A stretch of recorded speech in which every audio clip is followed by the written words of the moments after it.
Good afternoon, everybody. Welcome. It is the March 14th, 1:30 p.m. meeting of the Golf Committee, and I thank those of you who are here in attendance and those of you joining us online on YouTube.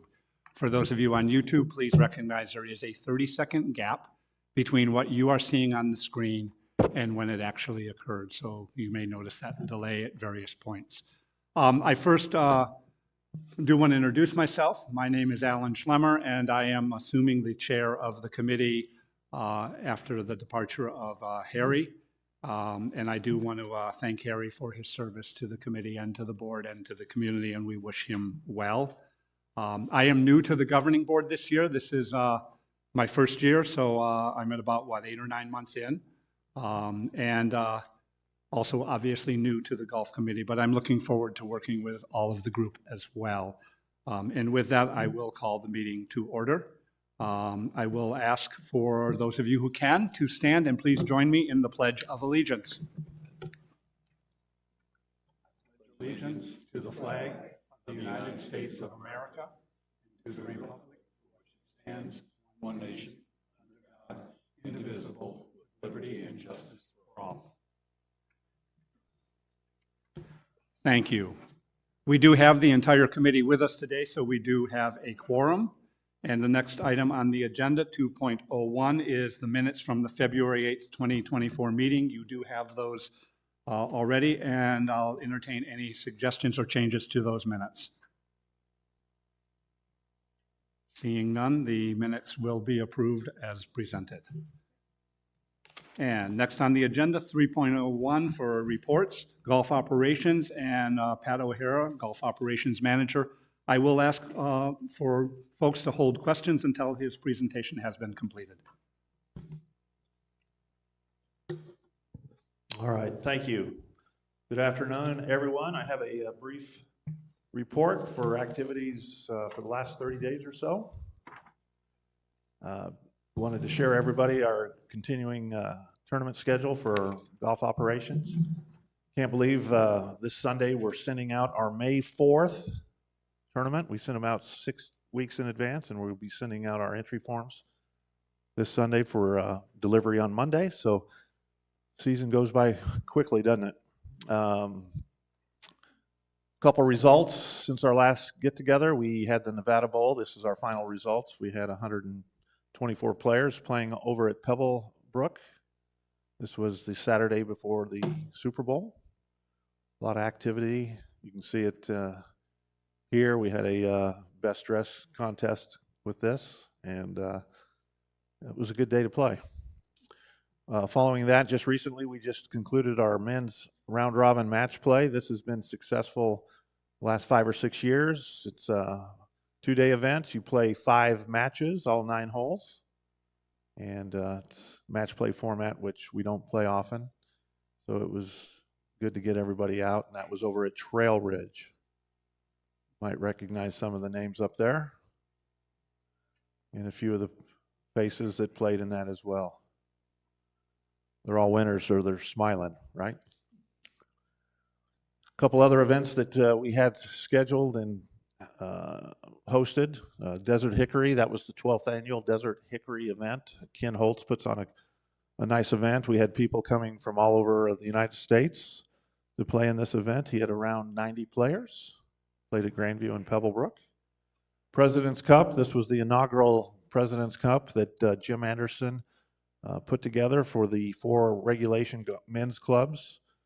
24 players from each club played 2 days over 2 weekends to crown the winner, and it happened to be Pebblebrook that won the title, so that's exciting. We host 3 ladies interclub. They're Choya events, 100 ladies. We had our 3rd one here in February. It was at the last one was at Trail Ridge, and that went well. So 1 o'clock shotgun. We have 30 of our own ladies play in this, with 70 ladies coming from outside the community, such as Pebble Creek. Who else is playing in that? Arizona Traditions, Briarwood. So they come from the surrounding area to play. Stella's Wish, one of our residents, hosts this. This is a fundraiser just recently happened last Saturday over at Deer Valley. Big event, 132 players. Kansas City Royals coaching staff will play on Monday over at Grandview. They've got a small group of 32 players. And then our Auto Restoration Club hosts the tournament towards the end of this month over at Deer Valley. Green Team, just wanted to give everybody an update on our Green Team 2.0. This has been very exciting for us because we've changed a few things on how we teach golf. Just a reminder, we start everybody at the 25-yard marker. We ask them to shoot a 36 or less for 9 holes, so that's 4 per hole.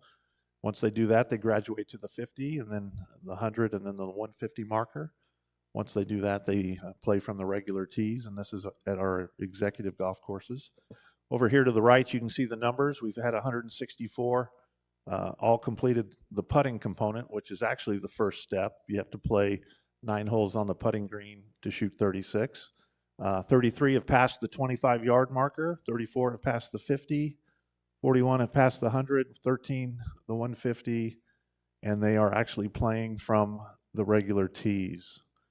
So 160 unique players since January 20th have gone through this program. Wanted to give everybody an update on the call center. This is something that we've been looking at. For those that might not be aware of this time of year, from October through April, we have 2 positions or 2 shifts, a 7 to noon and a noon to 5, Monday through Friday, and then Saturday and Sunday it's 7 to noon. 2 people are in the call center. In order to be as efficient as possible, we forward all the calls to all 7 golf courses to those 2 people. They answer the phones, and these are the numbers that we are dealing with. So in February, we had 7480 as far as number of calls. Averages 257 calls a day. We're a little bit less than last year, which is a good thing, believe it or not. And we attribute this to the fact that people are learning to use the portal and learning to use the Pro Shop to make tee times and adjust tee times. So taking a little bit of the stress off, although our rounds are up, equal or higher than last year at this time. We're seeing a little bit of a drop, so this will go into the decision making of either changing the hours of our operation or the way we man the call center. So just an update there. I wanted to share this with you. This is something that we've been doing for quite a few years. This is something that we try to bring to the employees. It's our employee golf outing. We start in April, and we typically get anywhere from, I think the largest group we've seen is around 70, but it's a 2 o'clock shotgun. We go through the 7 courses. It's every 2 weeks, and we play a 9-hole scramble at 2 o'clock in the afternoon. So April and May are pretty good. When we start getting in June and July, it starts to thin out a little bit, but it's been very well received. It's a way that we meet other employees outside of our group. This is one of the best ways I met people in accounting, facilities maintenance, golf course maintenance. All of them are represented, and it's just a great way to kind of team build as well. So it's a good little program, and you'll see more about that down the road. Todd will mention some more of this, but again, I think one of the reasons why our courses stay in pretty good shape is because we're seeing a lot of people adhering to these rules. Medical flags 15 feet or more. Regular cart users are 30 feet or more from greens and tee boxes. We're really stressing the 90-degree cart path rule as much as you can, and that really helps us on the first 4 golf courses, which are the Bermuda, the common Bermuda golf courses, and the rough. But this time of year, we start seeing some wear and tear, but the rough is greening up and it's starting to grow, so we're excited about that. And that concludes my report. Thank you. Any questions from the committee? Seeing none, are there any questions from the audience or comments? Next up on the agenda, 3.02, Environmental Services Manager Todd Patty. All right, thank you, and good afternoon. Just a couple Couple items today with golf maintenance. Mentioned the spring aerification, which is coming up, and I'll have those dates. And then the Arizona Office of Tourism, the grant projects, those are all completed. So I'll give you a recap of that. But before we start that, just want to mention a couple things. You may have noticed we've stopped putting ryegrass seed in the divot mix, so that should be all sand. There might be a little bit of seed out there here and there, but we're phasing that out. It's that time of the year where we don't want to be growing ryegrass. We're focused on the Bermuda grass. It's starting to green up a little bit, and before long it will start growing. So we're pretty much done with the ryegrass. So I am seeing a lot of divots out there on the fairways that are actually filling in with Bermuda grass. So that's good, especially the 328 courses. You see that more than you do the common, but it's out there. So, and then where should I drive? That's always a question when you drive off the cart path. This winter we were asking you to drive into fairways and try to protect the rough as much as possible. I think we're at that point right now where you just want to observe the 90-degree rule. Okay. Now, as we get into transition, we might ask you to please drive in the rough again and kind of take it easy on the fairways and give them a break. But we'll see as we get through transition, and that should be coming up probably around June. Is usually when we really get into the middle of transition. So.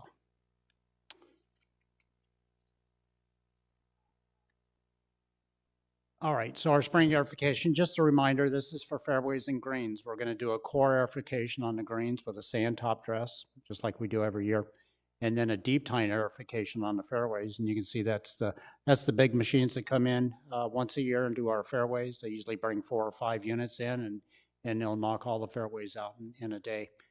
The dates for April, now this goes into May, but I just mentioned the dates in April that are coming up.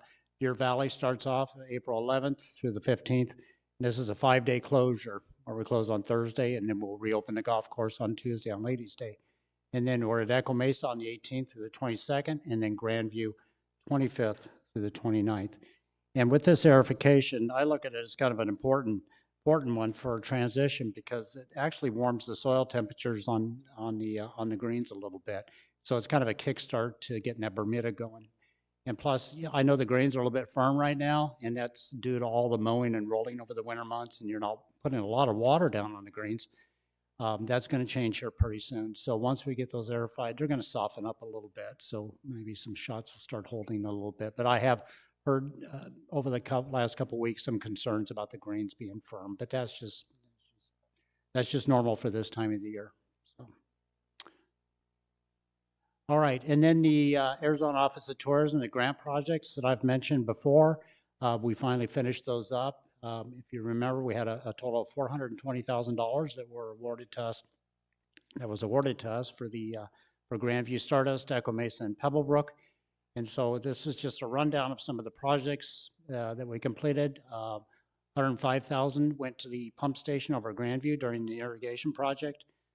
We did purchase irrigation heads for the Echo Mesa project in 2025. Shoreline hardscape and waterborne treatment over at Stardust on hole 13 for $49,000.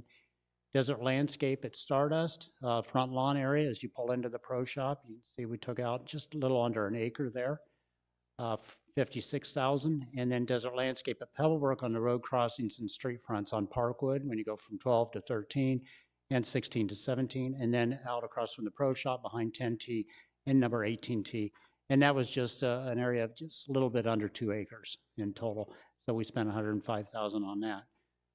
So just some pictures. This is over on behind number 16 over at Pebblebrook on Parkwood on the left, up there on the top right. Again, over there on Parkwood, and then Stardust in the bottom right there, out there by the chipping green. So we left that intact. We didn't really encroach into that area, so that practice area is still just like it was. So we didn't take any of that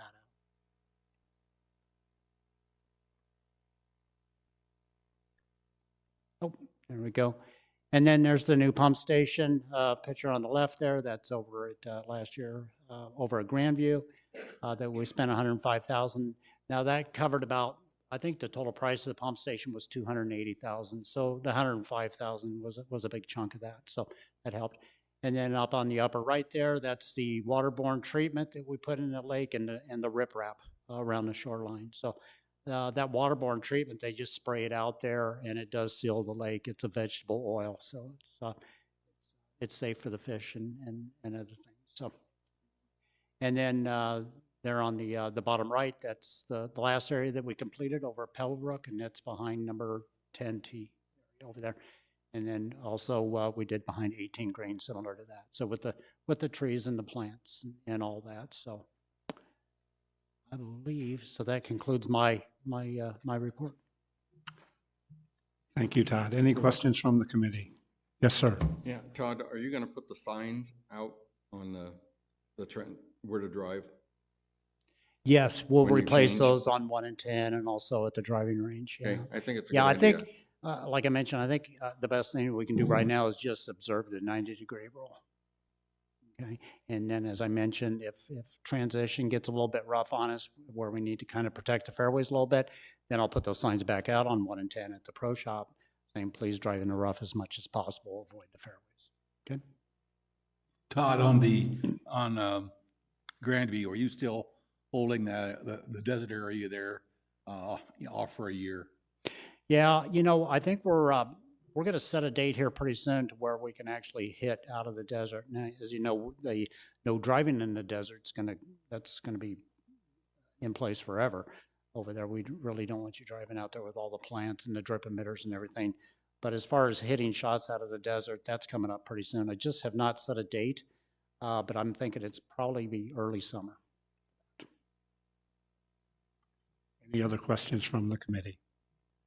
Any questions from the audience? Please come up. Please give your name and rec card number, and please sign in as well. Thank you. Eric Richardson, 115056. Todd, the new areas like over at Pebblebrook behind some of the greens that you've landscaped, should golfers be treating that the same as Grandview, or should we play out of that? Yeah, I think we're going to have, I talked to Pat a little bit about that, maybe have those areas as a free drop area, because that is a 3/4 inch rock over there. It's not the quarter minus, so you're not going to be able to hit out of there. So, Pat, I don't know if you wanted to kind of, that's over there on Parkwood, on the crossings where we had the 3/4, the last areas we did at Pebblebrook and how we want to treat that. But I was thinking it would just be a free drop. Yeah, I believe we're planning on having a drop area so that if you hit in there, you get relief to this area here and then play from there. So we were looking at 12, 16, and 18 at Pebblebrook. Okay?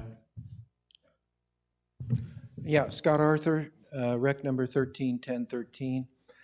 I was wondering, I played with a gentleman who thought one of the committees, or this committee, or the board, was considering implementing the current thing about hitting out of the rocks, not hitting out of them at Grandview, picking up, placing, and applying that permanently as a thing for all the courses so that we maintain the desert areas.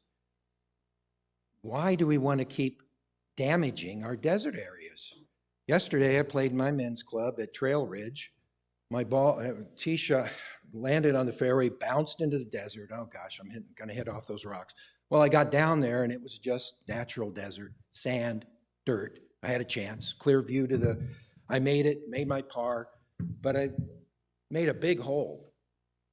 Dirt went flying everywhere into someone's yard, you know, no rake. What am I supposed to bring my own garden tools and fix it for? I mean, there's no way to fix it. Your rules are encouraging people to damage the golf course. Why? Why not? There's other ways to make golf courses difficult. Grow the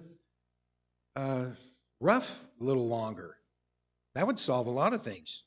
You don't have to cut it as often, saves on maintenance. The ball won't roll into the desert where you're damaging the natural desert. Faster play. I see all positives by implementing this throughout everywhere. Well, I guess the argument would be, oh, well, that's going to damage par. It's going to make it too easy. No, it's not. Like, try hitting out of that wet cabbage when you let it grow. I mean, that's penalizing, hitting out of the rough that way. There's other ways to make a golf course difficult. Why do we want to encourage all this maintenance done for the desert areas? I don't get it. So is that true? Is this being considered by one? This is a rumor. Is the board, anybody know if the board's considering implementing that I as, can comment from my time on this committee. We've never discussed that. not here, okay. All right, Thank you. still don't get it.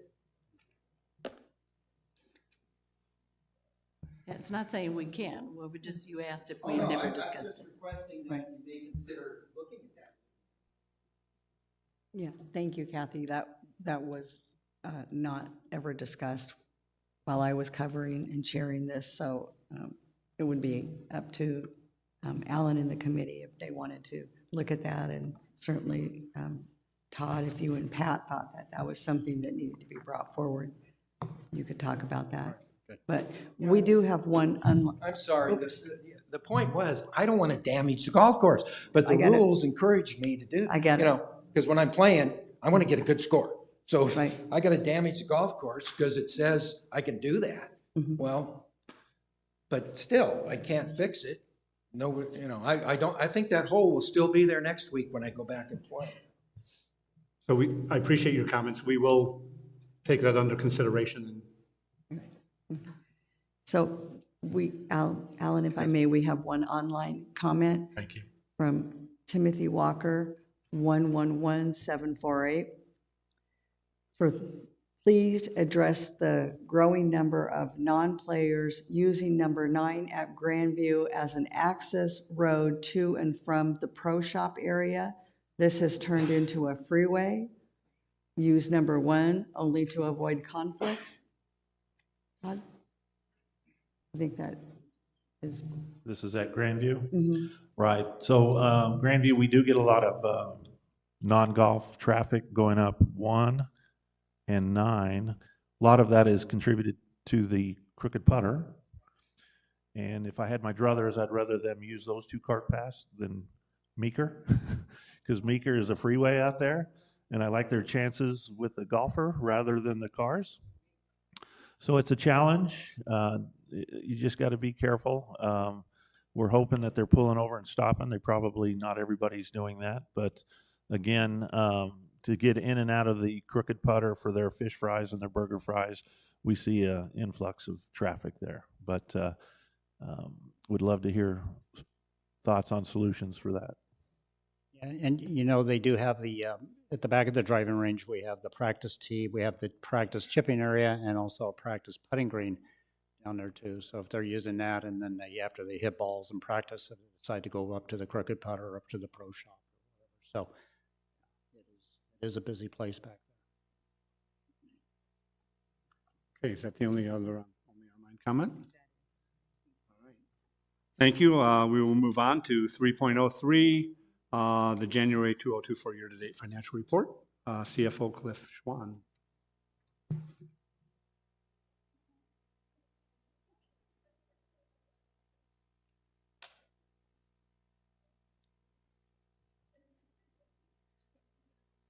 Thank you, Director Schlemmer, for announcing that as well. I'm sure everybody already knew. But We didn't vote on it. oh, okay. We'll take a recommendation later. No.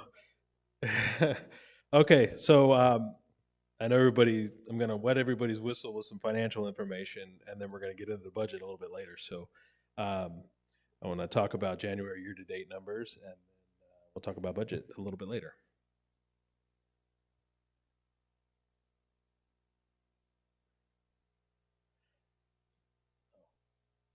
Turn that the right direction. Okay, here we go. So looking at the revenue, we're looking at actual versus budget. So for the month of, year to date, January, so through the first 7 months of this fiscal year, we're sitting 63,000 favorable in golf. And of course, that's a good thing, but you can see where the drivers of that are.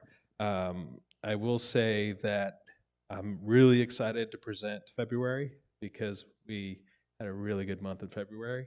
And, when we put the budget together, we have, of course, we begin the process 6 months into the current year. So we basically try to put together a budget on the worst 6 months of our fiscal year to determine how we're going to do for the next 6 months and then the 12 months after that. So with that said, we're in pretty good shape year to date. The ancillary revenue, I will say that is not a reduction. In fact, we're up in driving range revenue. So it's not from driving range. The bulk of that was from the closure at Grandview and the effects of that with the Crooked Putter, the effects on Crooked Putter and the DA Golf Lab not being able to collect rent for those months, as well as the drop in revenue due to that. But you'll see when I present February, we're making all that ground up. So looking at golf rounds through January, roughly 6,800 rounds, or 4.4% ahead of budget. And of course, with the budgeted, with the increases, well, we're sitting 2.5% lower fees per round. That's just due to the mix of the rounds, and you'll see that a little bit later in the presentation. So looking at the summary of expenses, switching to expenses, 174,000 favorable. Thankfully, the golf seed came in much more favorable and than we had anticipated, which is the main driver there. Utilities, we've talked about that, but again, made some ground up there in February. But utilities has been a tough year in utilities with the record heats. But overall, 174,000 favorable. We got some unfilled positions and wages, of course, but 174,000 favorable overall. Most of the supplies and equipment are due to decrease in fuel prices. So the favorable 51,000 is due to that. So overall, in the operating cash outflow, we're 237,000 favorable to budget. So taking a look at year-to-date versus prior year, you'll see 315,000 favorable to prior year, of course, due to those increase in rounds, as well as the increase in rates. Looking at the rounds, again, 2,800 over prior year, and then $1.49 or 0.2% better per round rate. So when we look at our golf card revenue, so these are the revenues generated from the cards that we sell that give discounted rates. So this isn't the increase due to the rounds, this is the increase in the actual card revenue. You can see where we sit in terms of which cards are tracking better than prior year. Now, we do realize this revenue over 12 months, so if you purchase a card in April of the prior year, we're going to realize 10 months of that revenue in the current fiscal year. Now, looking at the actual rounds and the increase in revenue in round types, you can see that we're doing very well in the following areas. Residence is good. Of course, we put an increase there, 6%, but all the different round types are showing favorable, which is good. So looking at the expense side of the income statement versus prior year to date, we're 221,000 unfavorable. Of course, budgeted for, and the breakout of that is wages at 194,000 compared to prior year. Increased benefits, taxes, and 117,000, and then utilities 146,000. There is a favorable number there though in seed at 181,000.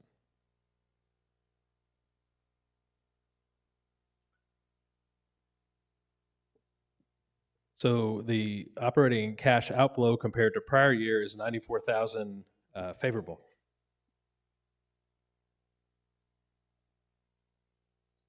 That concludes my January year-to-date financial presentation. Questions from the committee? Cliff, I just need a little help here on the wages. I'm on slide 10. Okay. If you want to go to that. It's just for my clarification. I know there was an increase in the minimum wage that impacted this. But was the budget not adjusted to accommodate that, or will we always see a deficit in that wage line for the remainder of the fiscal year? Yeah, so we're comparing versus prior year. That's why it's not showing, that's why it Okay. shows as a big deficit, because I see. we're not Good comparing the point. budget. Yep, yep. But yes, it was budgeted, there was a 3%, 3.5% increase, overall increase, non-minimum wage as well. So you had the impact of those two things, and then we had a 15% increase in health insurance for the first 6 months. However, we were able to,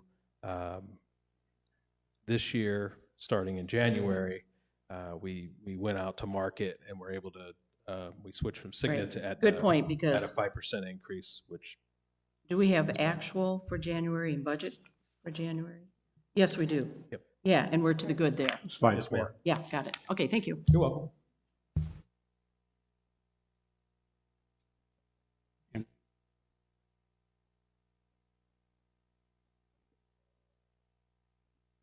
Oh, sorry. Any questions from the audience? I hit the button, but it didn't hit. Light finger, I guess. All right, do we have any online? We do not. Okay, thank you, sir. We will now move to item 4.01 under new business, fiscal year 24-25, proposed golf-related capital budget March revisions. And I don't know which one of the two of you is presenting.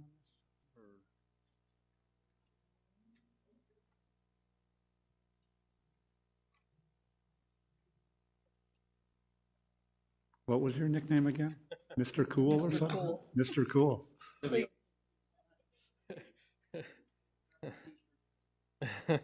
Okay, I'm back. All right, so looking at the golf-related changes in the capital budget, you can scroll down there in the golf section right there. We have, there was a shoreline at Trail Ridge that was on the repair and replacement study but didn't make the capital. So we added that here, and this is the same treatment that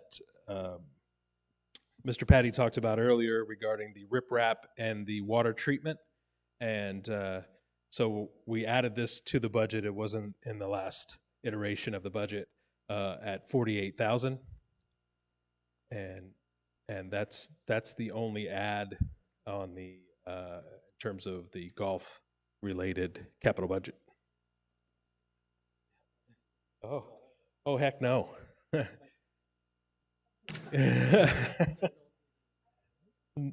Oh, did you want me to go through the whole budget? Oh, okay. Is there any desire for him to go through the other larger presentation? I think it's pretty unanimous, no. Okay. Sorry to disappoint you. Oh, you know.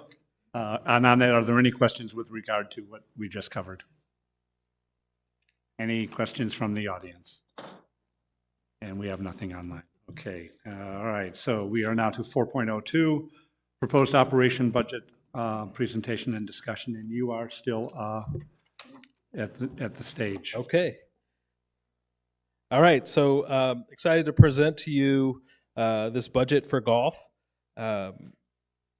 Within this budget, we'll talk about the operating expenses and some of the things that we're looking at and budgeting for next year, as well as on the revenue side, what we're proposing in terms of golf fees to help cover the deficit in increased expenses.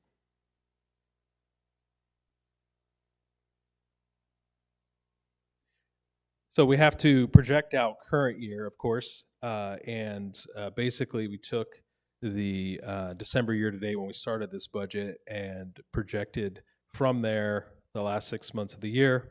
And with that said, we anticipate golf to come in favorable compared to budget by $98,000 on the revenue, and On the operating expenses, we anticipate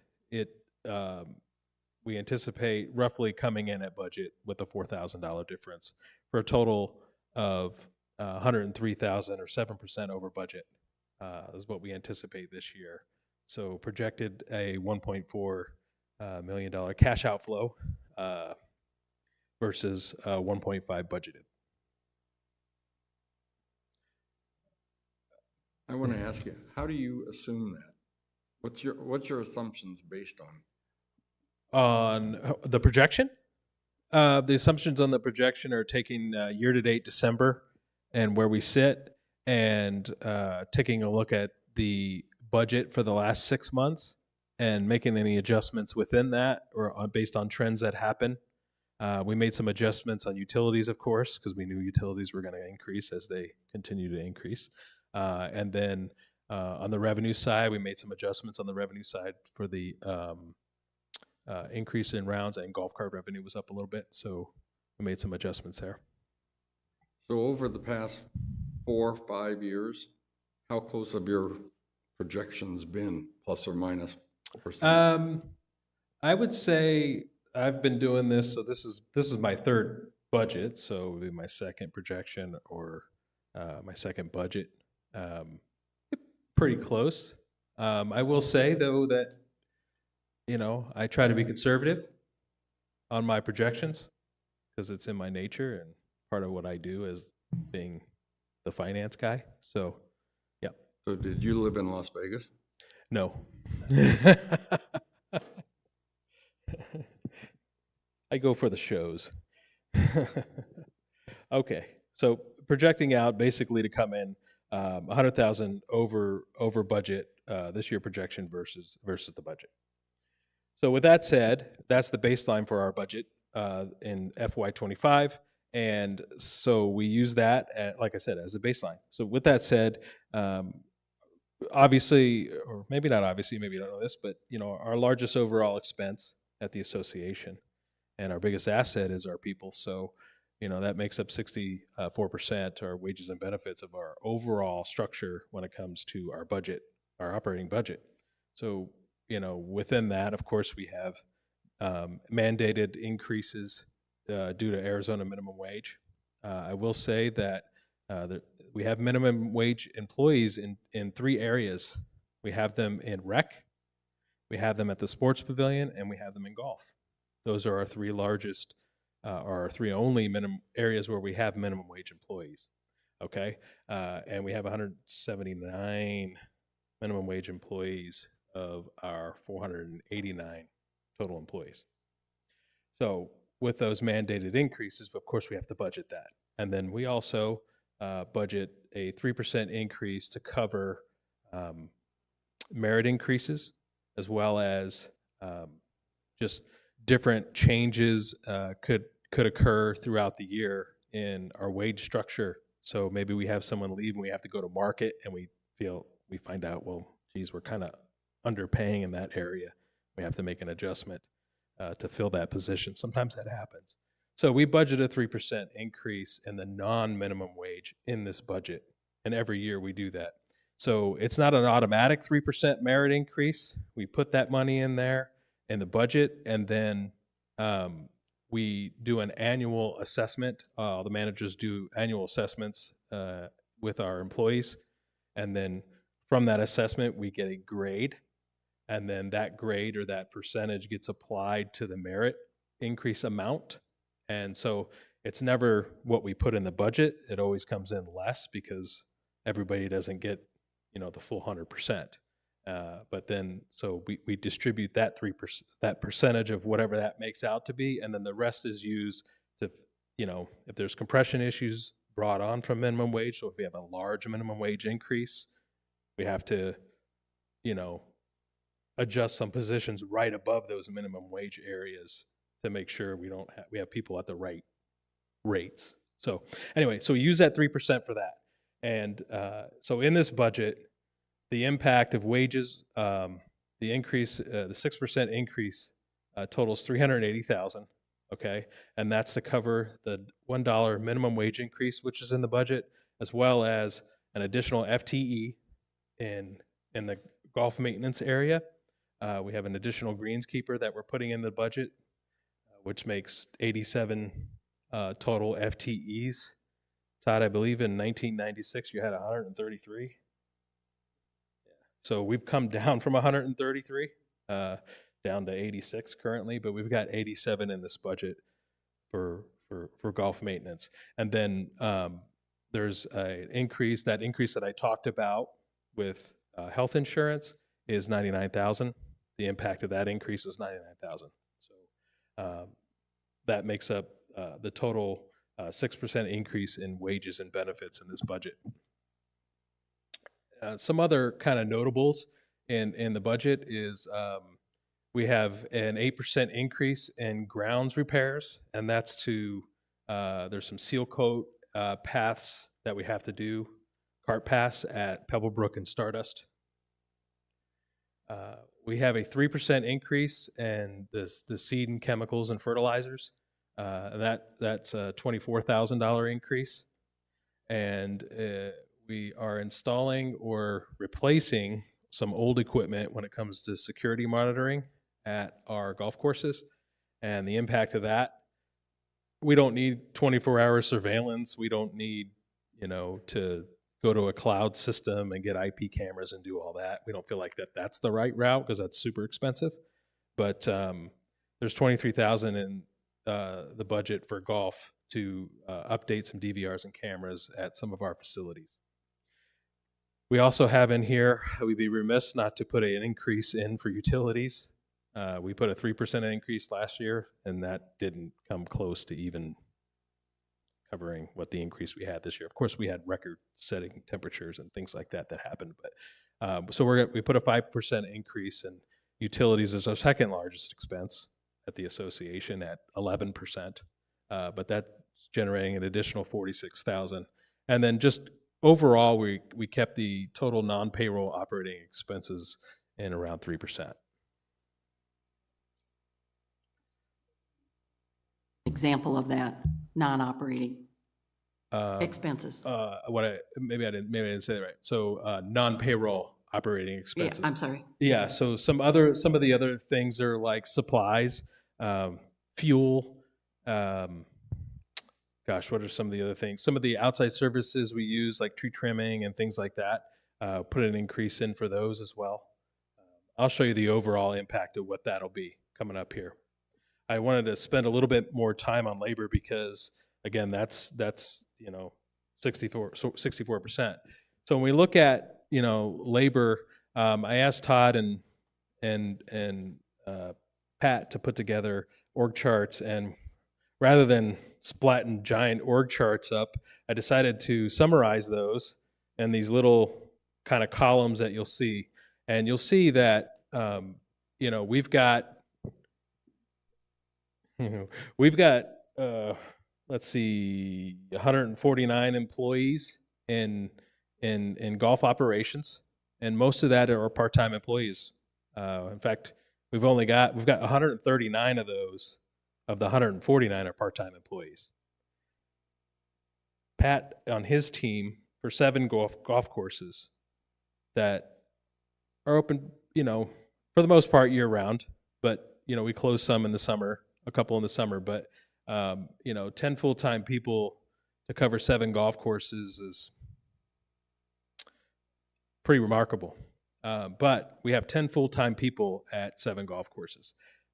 So when you break Pat's team down, it's 48 FTEs. So all those full-time equivalents, that is. So all those part-time people.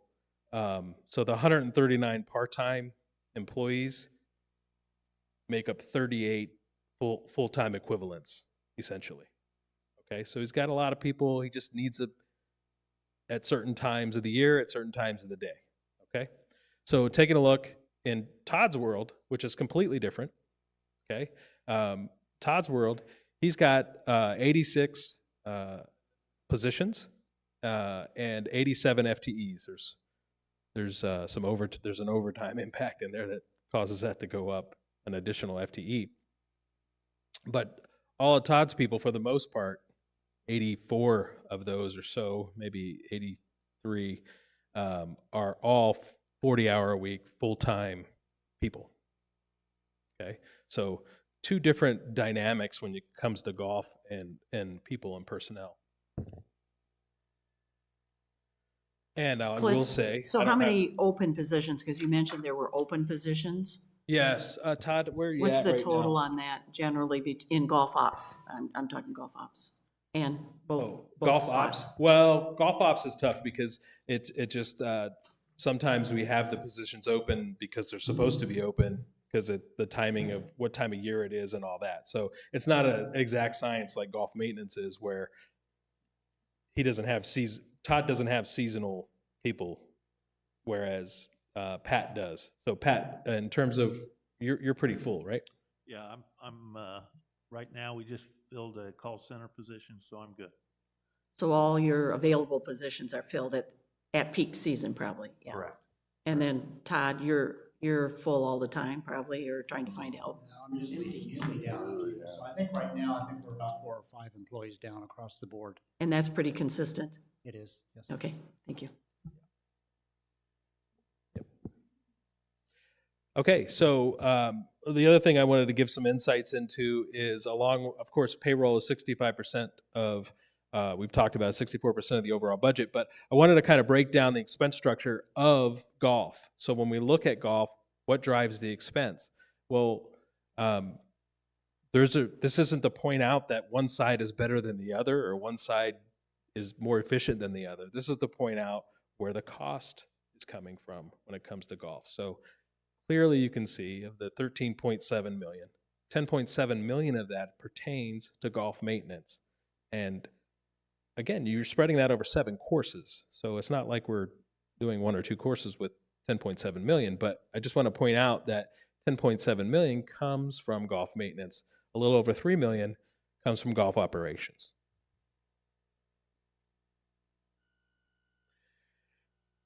I also want to point out that we're constantly, within this budget and throughout the year and throughout the years, we're constantly doing things to try to make things more efficient, to try and save cost, okay? And I wanted to point those out because that was some of the feedback that I got in my initial budget presentation from the Budget and Finance Committee, like, hey, let us know what you're doing to save the association money. How are you trying to be more efficient with the community's money? So, so I've listed some of those things here. I'm not going to go down each one, but I put them on there for you to read so you could take a look and see what some of the resources that we have here in terms of our management team and the impacts of their decisions and the things that they do. So I wanted to include that in there. So I encourage you to read that. But taking a look at the overall operating expense budget, so payroll and non-payroll operating expenses. This year we're projected to be at $13,026,000, and we're budgeting with the things that we talked about earlier, the increases, $13,683,000 for roughly $658,000 increase, or 5% overall increase in expenses. And you can see those categories on there, Kathy. Some of the other things you were asking about, some of the other expenses. So, with the $657,000 increase, when we set that budget, we say, okay, what do we do? What do we need now on the revenue side to cover the increased costs? So we take a look. Obviously, golf rates are the first place we look when it comes to golf. Okay. So when we do that, we spend some time, and there's going to be another section of this committee meeting talking about rates. But in this budget, we've built in some rate increases. But the baseline for that is taking a look to see what surrounding golf courses are in the area and how we stack up and what types of increases we can implement to make sure we stay competitive on the public side, on the non-member side, as well as having the least amount of impact to our members. So here's how we stack up when it comes to the peak season, and then here's how we stack up when it comes to the summer season. We are listed twice in here, one with a without a golf cart, so our rates without a golf cart, and then our rates with a golf cart, because most of the surrounding golf courses include the golf cart with their rate. So we have Sun City, which we put right next to us, which gives us a comparable without golf cart, because that's how they charge their golf rates as well. So overall, with our revenue assumptions, in this budget, we're assuming 320,000 golf rounds. Last year, we finished the year at roughly 323,000 golf rounds. I reported earlier that we were, I think was it 2,800? Right around 3,000 rounds ahead of last year through January. Okay, so I feel comfortable budgeting 320,000 golf rounds. Okay, I feel like that's a good number. And we've kind of reset the bar there since after COVID, which is great. So with that said, the proposed greens fee increases will generate roughly $669,000 in additional revenue. So the distribution of that is first on the non-member rate increases. The increases of $6 for public during peak and transition seasons, and $3 for guests during the same season, and then $2 during the summer. That will generate an additional $221,000. So 669 of that 1,221 is generated from non-members. So over a third, or right around a third, is generated from non-members of the revenue increase, which makes up 20% of our overall revenue in golf. Looking at the members, we can generate an additional $439,000 with the proposed $2 member rate increase in peak season and $1 in transition and summer seasons. And then we also will generate an additional $9,000. We're proposing increasing the employee rate from $12 to $15 for golf. And then we have two proposals here because the unlimited and twilight cards don't pay a round rate. We have to increase those, just only those two cards, to cover the increase that we're putting on all the other member golfers. So we're proposing a $200 increase for unlimited cards from $3,600 to $3,800, and then we did some analysis on twilight, and man, that's really getting the bang for your buck on that card. And we decided to increase that card rate from $1,339 to $1,500 to pull more in line with what it should be. It was averaging like $11 a round during twilight, which was pretty aggressive, especially during peak season. Still a great value though. Okay, so taking a look at the impacts on the revenue side of the income statement, the increases that we talked about earlier will generate an additional roughly $740,000 in the budget. So with that said, we'll finish in this budget $82,000 above the projected $1.4 million of this year, and certainly cover that $658,000 in additional expense. And that concludes my golf budget presentation. Thank you. Other questions from the committee? Tom? Yeah, I want to go back to your 2024 golf summary with the outflow, operating cash outflow Yes. of $1,401,000. Basically, that is what is being paid by the residents across the board. Yes, so that would, yes. So if we have 28,000 residents paying, 28,000 paying the annual rec dues, that works out to $50 of that. $50 times 28,000 gives you 1.4 million. If you wanted to look at it that way, you certainly could. Yeah, I mean, I just, the residents always want to know, where their money going.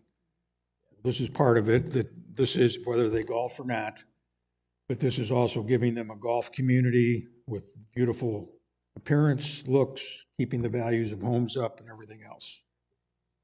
Yes. Thank you. Welcome. Other questions from the committee? Yes. Hang on, be patient with me because I'm taking minutes as well. So I have some questions here. Back to you have your 6% in wages and benefits. How does that break down percentages between benefits and wages? Are you doing 3% for wages and the remainder is benefits? Are you 80-20% in benefits, 20% wages? What are you? I have that broken out. So the 6%, I didn't do it on percentages, but for wages, hang on, So how much did your benefits increase for next year? What's your projection on that? 99,000. No, but percentage-wise. How much did your health benefits increase? That's the continued 15% increase for the first 6 months. I'm sorry, the continued 5% increase for the first 6 months and a 15% increase for the next 6 months. That's what's in the budget. And why the 15%? It was reversed this year. Yeah. So next year, 5%. So it's a the 20 reason. Oh, go ahead. Yeah, the reason for the increase displaying that way is based on claims that we've had this year. We switched carriers, which kind of gave us we had a 9% increase from Cigna. We switched carriers to get a 5% increase from Aetna. There was a question posed to our broker at Love and Touche at that presentation, which was back in November, I believe, or maybe it was January. But the question was, did they give us such a favorable increase to try and, because they know they're going to increase it more next year? And he said, well, maybe. So based on the way claims are progressing this year, through the first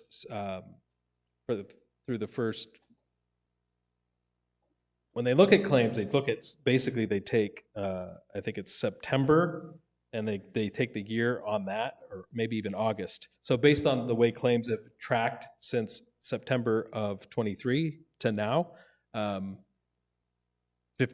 I felt was a good increase to put in. Did the employees pay any premium at all? Yes.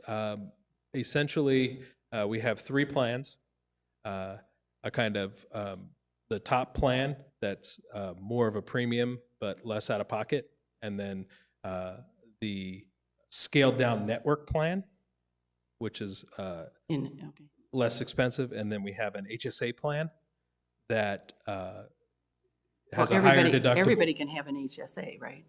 Yes, has a higher deductible, but you could put money away towards that deductible. So for the first plan that I talked about, it's 80% paid by the association, 20% paid by the employee. And then for the 2 lower plans, it's 85-15. And we changed the structure of that. It used to be 85-15 across the board. We changed the structure on the top level plan to try and drive some employee behavior to the lower plans and get them more engaged in their picking doctors, smaller network, better rates. So, we were able to successfully do that. So on the higher employees, they're 80-20? Association pays 80%? It's not higher employees. I'm sorry. The higher plan. The higher Yes. plan, I meant to say that, yeah. Yeah, so the association picks up less of the premium in that plan. They pick up 20% of the premium? I'm sorry, I'm just trying No, to track. the employee picks up 20%. Oh, but the they- association, Picks up 80, yes. 80%. Correct. And did you adjust that at all? Because those will be your higher paid salary people that Yeah, can we afford adjusted- that plan, yeah. Yeah, we adjusted that just this year. Oh, was- and it it went was up a- to the 20%, it was 15? Correct, Okay, got it. And then I just have one other question on FTEs. This wasn't meant to be a setup, Todd, but you talked about 3 or 4 positions you have a hard time constantly filling. And I get that, I understand that. So that means you have 3 or 4 salaries, compensations in there sitting. Why would you do an additional greenskeeper when you tend to already have 3 or 4 positions open? Why would you budget that additional funds when you've got a history of not being able to fill those positions? Ideally, you want to fill them all. I understand that and get that. but I would tend to not do that.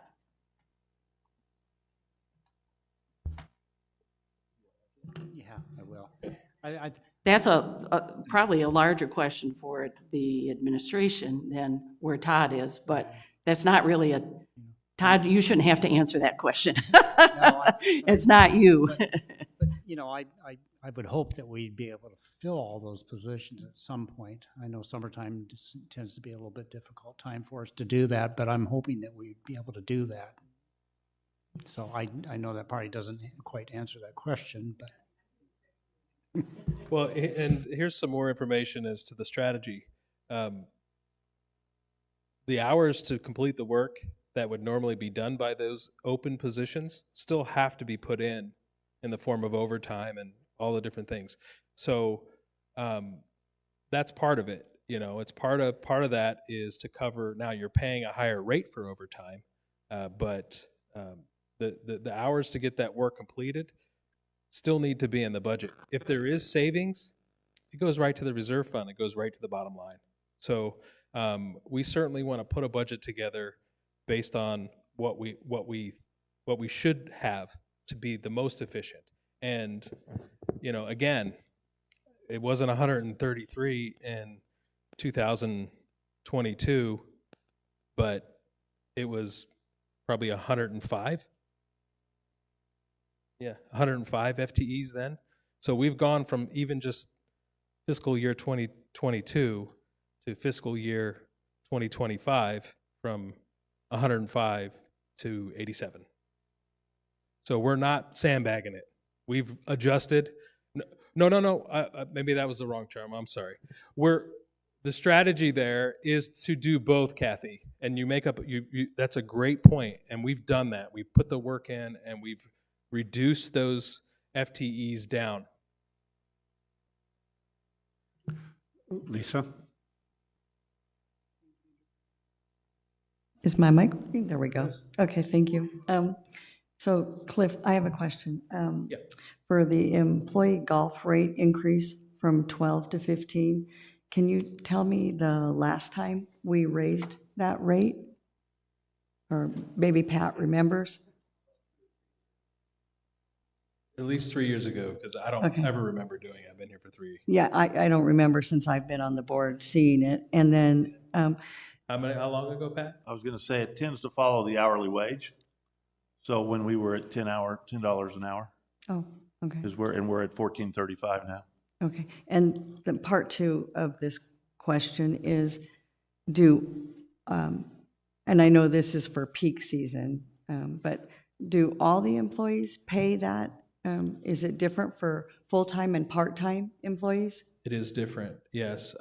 The golf rate is paid during prime time, Right. peak season, Right, and it's paid for part-time employees pay that rate. okay. Thank you. Welcome.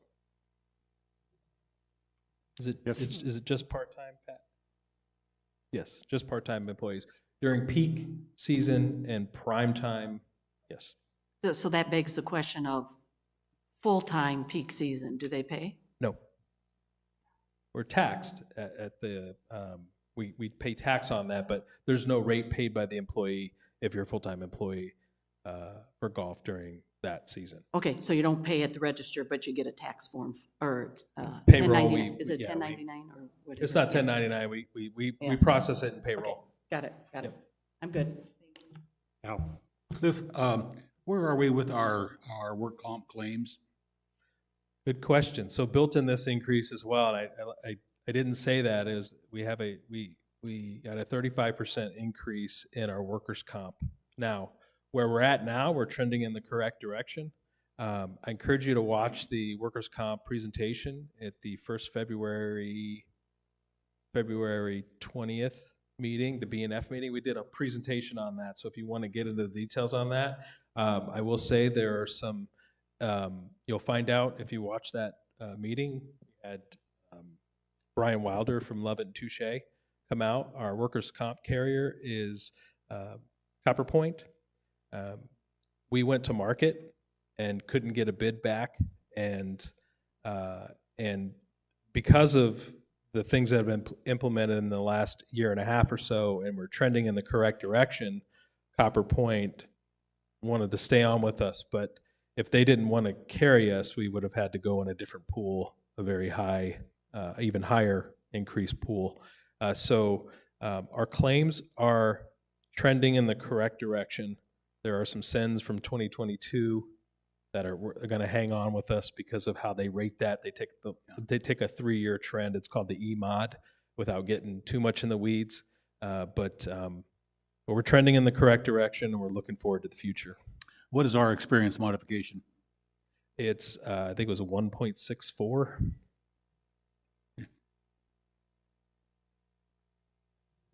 Any other questions from the committee? Do we have any questions from the audience? If you would come down and sign in, name and rec card, please.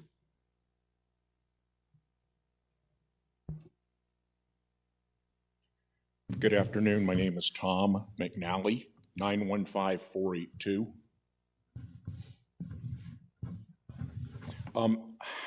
I have 2 comments, questions, like I usually seem to. Every year our rec cards as residents go up. Golf fees go up. And I didn't get a hard view of, but it looks like we're predominantly the lower quartile of the fee charge when it comes to comparisons. And I get raising it 6. I wish one other committee would do the same thing for their fees. But raising it 6 and raising us 3, that's 50%. My comment, and I couldn't tell you what it is to play on a regulation course, because I'm not that good. I play on an executive course. And, you know, $10 more instead of 6, $8 more might make the member a $2 increase, or everything goes up absolutely every year. I mean, groceries, et cetera, insurance, everything. It's another avenue, and I don't know that I don't know that it would affect our surrounding areas, because you get a starting time in the portal and you're early. But after 1 o'clock is when we get hoarded, even at the executive course that I'm in. And I just think that every year we increase our member cards, which for what we have, the Disneyland for seniors, is absolutely fantastic. But every year we also increase to 3, 1, depending on the timing of the year, that increase. And I sit and I look and I hear, you know, Cortabella, or what used to be Sun City Grand, now is Grand, coming over and using our courses, which are fantastically maintained 99% of the time. I just, even a thought process on that. Now, second question, and I see I'm running low on time. And again, this also has to do with the budget. And I'm going to get killed when I get home with this comment. Okay?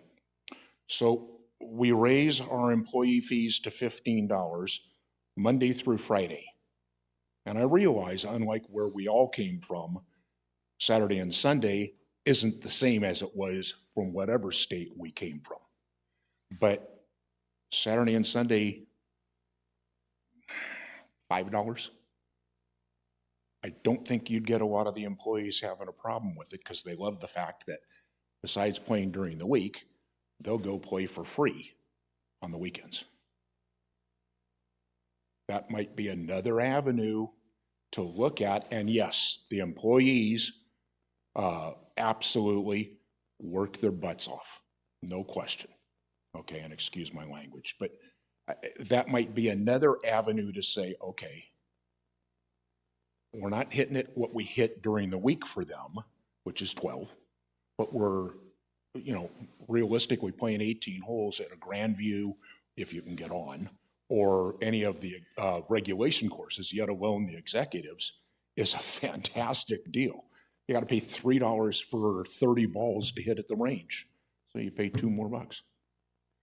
Just little idea thoughts, and like I said, I gonna catch hell when I get home because I suggested that. Okay. But thank you, guys. We're gonna be talking about rates increases. There was a working group put together on that, and we'll give some more insights into how we came up with those rates. Do we have any online? We do not. If I may, I believe we need to go back to 401 if I can, because Todd, on 401, I think we need to review the recommendation the committee made, because I think Carl had presented that the March, a couple of items changed in this, if regarding like the landscaping vehicles, you went down. Yes, that's Right, right. We did correct. eliminate one of the trucks, one of the vehicles out of the landscape division. and- And and then then the the other change shoreline? was the shoreline that we put in for Trail Ridge number 3 in 2025, that we just kind of missed that in the beginning. So we put that in there to do that work in 2025 when the golf course is closed for their summer Right. closure. So, And that was the only, in that area, that was the only changes that we had in landscape and also in golf maintenance. so in February, the committee made the recommendation to move our portion of the budget forward to the governing board. If I'm not mistaken, did we not do that in February at the meeting? I think so. It should be in the minutes, Kathy. You have them. Kathy, you have them in front of you, if I'm not mistaken.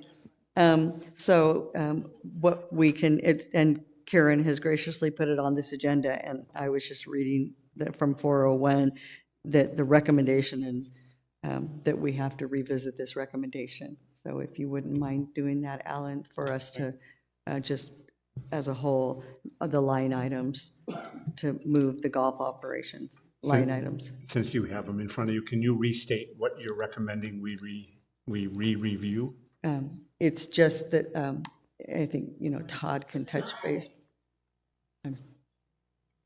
Todd, I'll have you restate what the changes are. She didn't give me the full minutes, she just gave me the headlines. Okay, so what we'll do is just make a recommendation to move the golf committee's portion of the budget forward to the governing board for approval. With these changes. Okay, can we take a vote on Yep. that? So we'll take a vote. We'll start with, start at the end. Kathy? I support. Yes. Okay, that passes. We will move that forward. Thank you for that catch. And I believe we are completed with, where were we, 4.02? Okay, next up 4.03, you may recall we had a working group that was doing some analysis on rate comparisons as part of our budget process. Committee member Michael Berg will report on the results of their effort. Thank you. Before I begin, I would like to thank the people that helped me run the workshop. Would be Kathy Lindell on the committee, Cliff Swan, CFO, Terry West, accounting manager, Pat O'Hara, golf op manager, and also took the minutes, and Alan Schlemmer, governing board member. The meeting was held to discuss outside play rates, and the conclusion was the following. The recommendations from this group to the golf committee will be increasing public green fees by $6 during the peak season. The public frequent play card will be increased to $1,600. And we did not talk about resident rates, but the workshop would likely support the Sun City West management by increasing the $2 during the peak season. And we're going to make the member guest and the public green fee rates the same throughout the year.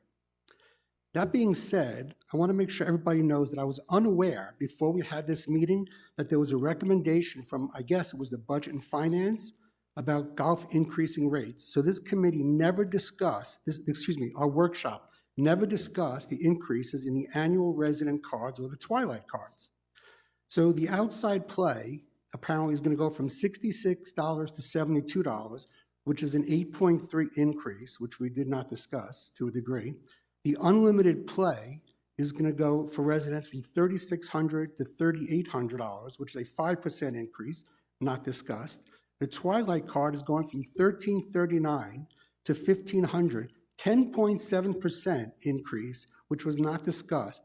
And while Cliff said earlier, this is a great bang for the buck, the outside play that come to play in Sun City West truly has a bang for the buck versus the competition. I said at this workshop meeting, we need to find a way to monetize the convenience factor of Sun City West golf courses to surrounding communities, specifically Grand and Portobello. For residents of those communities come here to play golf, they bring their own carts, and Sun City West is not getting golf cart revenue from these people. We need to figure out a way to raise our rates somehow between the green fees going up, perhaps cart fees going down, so the residents will get the advantage of a lower cart fee, and people coming over from Sun City Grand and Portobello will pay a higher greens fee. It will still be significantly less than other communities. If you look at other golf course communities, Sun City West with a golf cart is significantly less than competition. Picking out Copper Canyon as an example, $135. Sun City Grand, $130. I understand that would be more expensive than Sun City. These golf courses at Sun City West are fabulous golf courses. We need to charge outside play to pay here and not have to take advantage of the residents as being a captive audience. Kathy brought up that we need to find the sweet spot for pricing our public golfers. I absolutely believe that, but I cannot understate and I cannot state more. Sun City West is underpricing its outside play rates, and I think we're having to raise rates on residents when maybe we do not have to. Thank you. So I'll comment because I was on the work group with Michael. What was hard was the work group was formed, and then we realized that the budget had proposed the $6 increase. And so, and we were really focused on the outside play. So we do have an increase in that $6. I think the question for the committee is that enough from the various comments that we've heard or not? The other is, we proposed that the member guests and the public are charged the same rate, because what's beginning to happen is everybody's becoming a guest and not necessarily the public, and that would help to make just one price there. So you would have the public rate, you'd have the member rate. Remember, your guests already have a member advantage because they can get on the tee sheet. We're simply saying, when my brother comes to play with me, he should be paying public fees. That's what we're saying. So that would be our recommendation. So I see it in terms of is the $6 enough? Do we support that the member guest and the public are the same rate? And we did support the Twilight Unlimited increase in that. And, or, I'm sorry, the Unlimited. The Unlimited. The Unlimited Neighborhood Plan, Yeah, we could which, play that. unbeknownst to me, Pat had said there are very few people that take advantage of that, which So- I was unaware of. I would have thought there were So more. we're but- hoping that'll phase itself out with an Correct. increase there. So I really just, bring it down to that. Michael's issues on his on the cards, I think the increases in those are legitimate. But from a work group, those were the things that we focused on. Is that clear? Okay. So I think I'd go to the committee, Al, for any comments. So I think if the committee agrees, I think the way we should break this out is into its component parts. And maybe we start with the increase for the proposed $6 increase for public play and discuss consensus within the committee as to your question. Is that the appropriate increase, and is that what the committee wants to recommend for the budget process to the governing board? So I'll take committee comments on that. Yeah, Yes. I guess I understand what you're doing, but before you do that, Pat, you served on this committee also? I would like his overall thoughts on everything before we proceed with component parts from his perspective. Okay. Fair enough. All right, I appreciate that. Yes, this is, and Mr. McNally makes a great point, and the committee made some great points in this, or I should say the work group in this time together. Over the years, we've seen both the resident rates go up in the last 12 years that I've been here, and we've seen the public rate go up. And we've always taken the attitude of the public rate is increased at a higher percentage than the residents. The thing, because we want to keep our dues down and we want to keep the rates as competitive or as favorable as possible for our residents. The thing that always gets me thinking about the big picture is that when we look at public play, both public, true public, somebody just coming on off the street, or a member guest coming in because somebody invited them, we're looking at a 2 million plus windfall to the community. And I'm rather protective of that because as a golf operator, it's easier to get a little bit of money out of a person over and over and over again rather than do what the resorts do in the Scottsdale area or in the Vegas area, is hit them hard with a $200 or $300 green fee, hit them once and say, see you later. Because now I've got to recreate a golfer. I've got to find another golfer that's willing to pay those rates. So are we underpriced? I would say we're not. I think we're right where we need to be because we are seeing success. One of the things that really increased our rounds and revenue over the years is that we reevaluated our Twilight and Super Twilight fees, and it wasn't that many years ago we actually reduced our residents' Twilight and Super Twilight fees, and that's where we saw an explosion of 5,000 rounds in 1 year later in the day. There's a lot of components to this. The employee expense, to Mr. McNally's point, we don't charge our employees to play on the weekends. And one of the reasons why is we wanted to push the employees to a place where they could play at little or no cost while opening up those tee times that were Monday through Friday, that were high demand, where we could get a solid revenue source from them. So all of these things played into seeing our two things: our revenue go up over the last 12 to 15 years, 12 years for sure, and our rounds go up. So it's, in my opinion, that these incremental increases, and I agree with you 100% that the public should pay more as we go up than the residents, but I think we need to be concerned and cautious about this, because if we go up too much too quickly, it doesn't take a lot of effort in that area for people to say, you know what, I think I'm going to go grab dinner with somebody, because we're talking discretionary dollars here. These are not dollars that they have to spend with us. They choose to spend with us. And I want to make sure that continues and that we can maximize this. And the other point I'd like to make is, if the residents, if the public's rate gets up too high, that tee time now becomes available and it sits empty. Are our residents going to play more golf because that tee time is empty? And I'm saying that most of our residents are playing the amount of golf that they want to play. Okay? You know, Donna Richmond, I'm not worried about Donna Richmond playing one more round of golf per week. She's playing what she wants to play. But if that tee time is open, who's going to fill it, and at what rate is that going to be filled at? So again, the non-residents are playing and they're picking up the scraps, and we're happy to have them here because they're paying the highest rate and taking the non-quality tee times. And I think it's just been a really good relationship. I would just be leery of going too fast, too quick on the rates.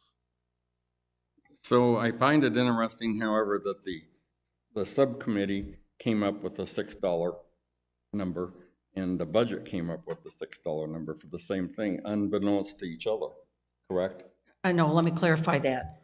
The work group was formed, and then we found out that the budget had raised that rate to $6 for the public. As a work group, then, we went ahead and supported that $6. Okay, I got it. May I comment on that process?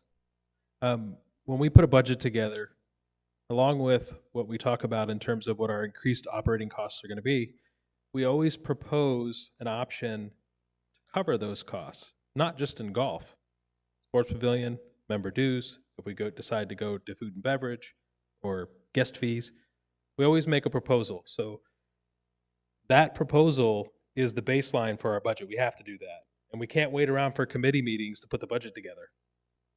No, I know. I'm not saying you are. I'm just saying that that's our process. And then the recommendations get moved up to the board, and the board ultimately decides. So I just want to make it clear. I know you guys know this, but I want to make it clear to the world that this isn't some way to circumvent. We still have our process of going through recommendations from the committees up to the board. But, when we put a budget together, $1.4 million overall increase, we've got to recommend ways to cover that in terms of a $29 million budget for the association. So that's kind of why we do that. Now, I will also say we put a lot of thought into our increases, and it's forward-looking and backward-looking at what we've done over the years. And if you see here, these rates that I've shown on the presentation are pre-increase. So you can add $6 to the SCW with cart increase, and that'll show you what we're proposing in public rates. And then you'll see how that compares to our competition who put their increases in January. So they do calendar year, we're on fiscal year. So we have to be careful, we have to be conscious. Yes, the Grand is $130 to play there. They're not getting public golfers there. They have 4 tee sheets. They go off on 2 shotguns. Okay? They're full. All right? We're trying to attract those golfers, but we're also trying to attract golfers from Glendale and North Phoenix and East Valley. So we can't just look at our outside play as Portobello and the Grand. We're marketing to everybody. Okay, so, and when we look at our overall rounds, the increase in rates for non-member golfers are applied to less than 60,000 rounds of the 320,000 rounds. So whatever increases we make in those areas have a much smaller impact in terms of the budget. Okay, so just some additional information there in terms of what our thought process is. We have 7 tee sheets we got to fill. 7. Yeah. I'm sorry, go ahead, Gary. You want to finish? So overall, Pat, based upon all these rate increases, do you support the rate increases pretty much across the board with not only what they propose, but what budgets propose? Right, the $6 to me is a reasonable Acceptable? increase. Is reasonable. When we start getting into double digits, I start backpedaling a little bit, but. And what about the other fees? Yeah, the $2 and $1, I agree with the $1 as well. And that's, to me, it's a multiplier effect. It was because we got the rounds. If we do 320 minus 60, what is that, 180? 180,000 rounds, and we charge $1 more, it's 180,000. And if we charge 2, it's, so that's where this is coming from is less amount, more rounds, and it's less of a burden on everybody is where we're coming from. Okay, thank you.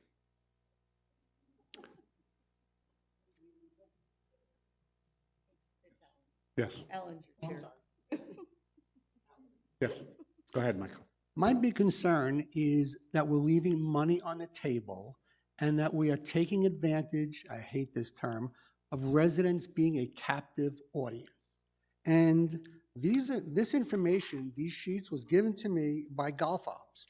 The golf courses are Copper Canyon, Verado, Sun City, West, Traditions, Pebble Creek, Westbrook Village, Hillcrest, and The Grand. And I can tell you that the Grand, the people that live there that bought to play golf want to play golf. They're not going to go out to lunch. They're not going to go to a movie. They're going to play golf. And if we raised our prices instead of $6, $8, so if it's going to 72 and a cart is 16, would be $88. If it was $90, they're still going to come here. If it was $92, they're still going to come here. Now, the less expensive courses in Sun City, the quality of our golf courses are so superior to there. People who want to play golf are going to pay for a certain level of quality. Now, I'm not saying we should raise our prices to Copper Canyon at $135 or Verado, I think it's $185. Verado is a spectacular facility. You know, it's great. It's hard to get a tee time on Copper Canyon even in the summertime. We need to take advantage of where we are, our proximity in the valley, and also our competition. Our competition is not even close when we have our prices. Don't compare us to Hillcrest. Don't compare us to Sun City. People that want to play golf that are playing Sun City and Hillcrest are playing there now. Forget about a price increase. They're already there. We're not losing those people because we never had them. So one comment on this. I believe, so I went to one of the working group meetings as an observer. But I believe at that meeting when you guys concluded, and to the two members, the consensus at that point was to accept the $6 increase, to accept the public play increase, and the only area where the committee differed was to eliminate a member guest category and make basically just two categories, which was the public play and then the member cost. This, yes, correct. So basically making public and member guest all The considered price the public. same. The price the Right. same. And then you would have public and basically what our owner members pay, because the public and the That's guest would correct. be one. That's I correct. believe that was your recommendation. That's correct. Is that recommendation changing? I'm unclear right now, because I thought coming out of that meeting that was the recommendation of the committee. I think, Michael, if you go back to your first part of the things that we recommended on your little notes there that you read earlier.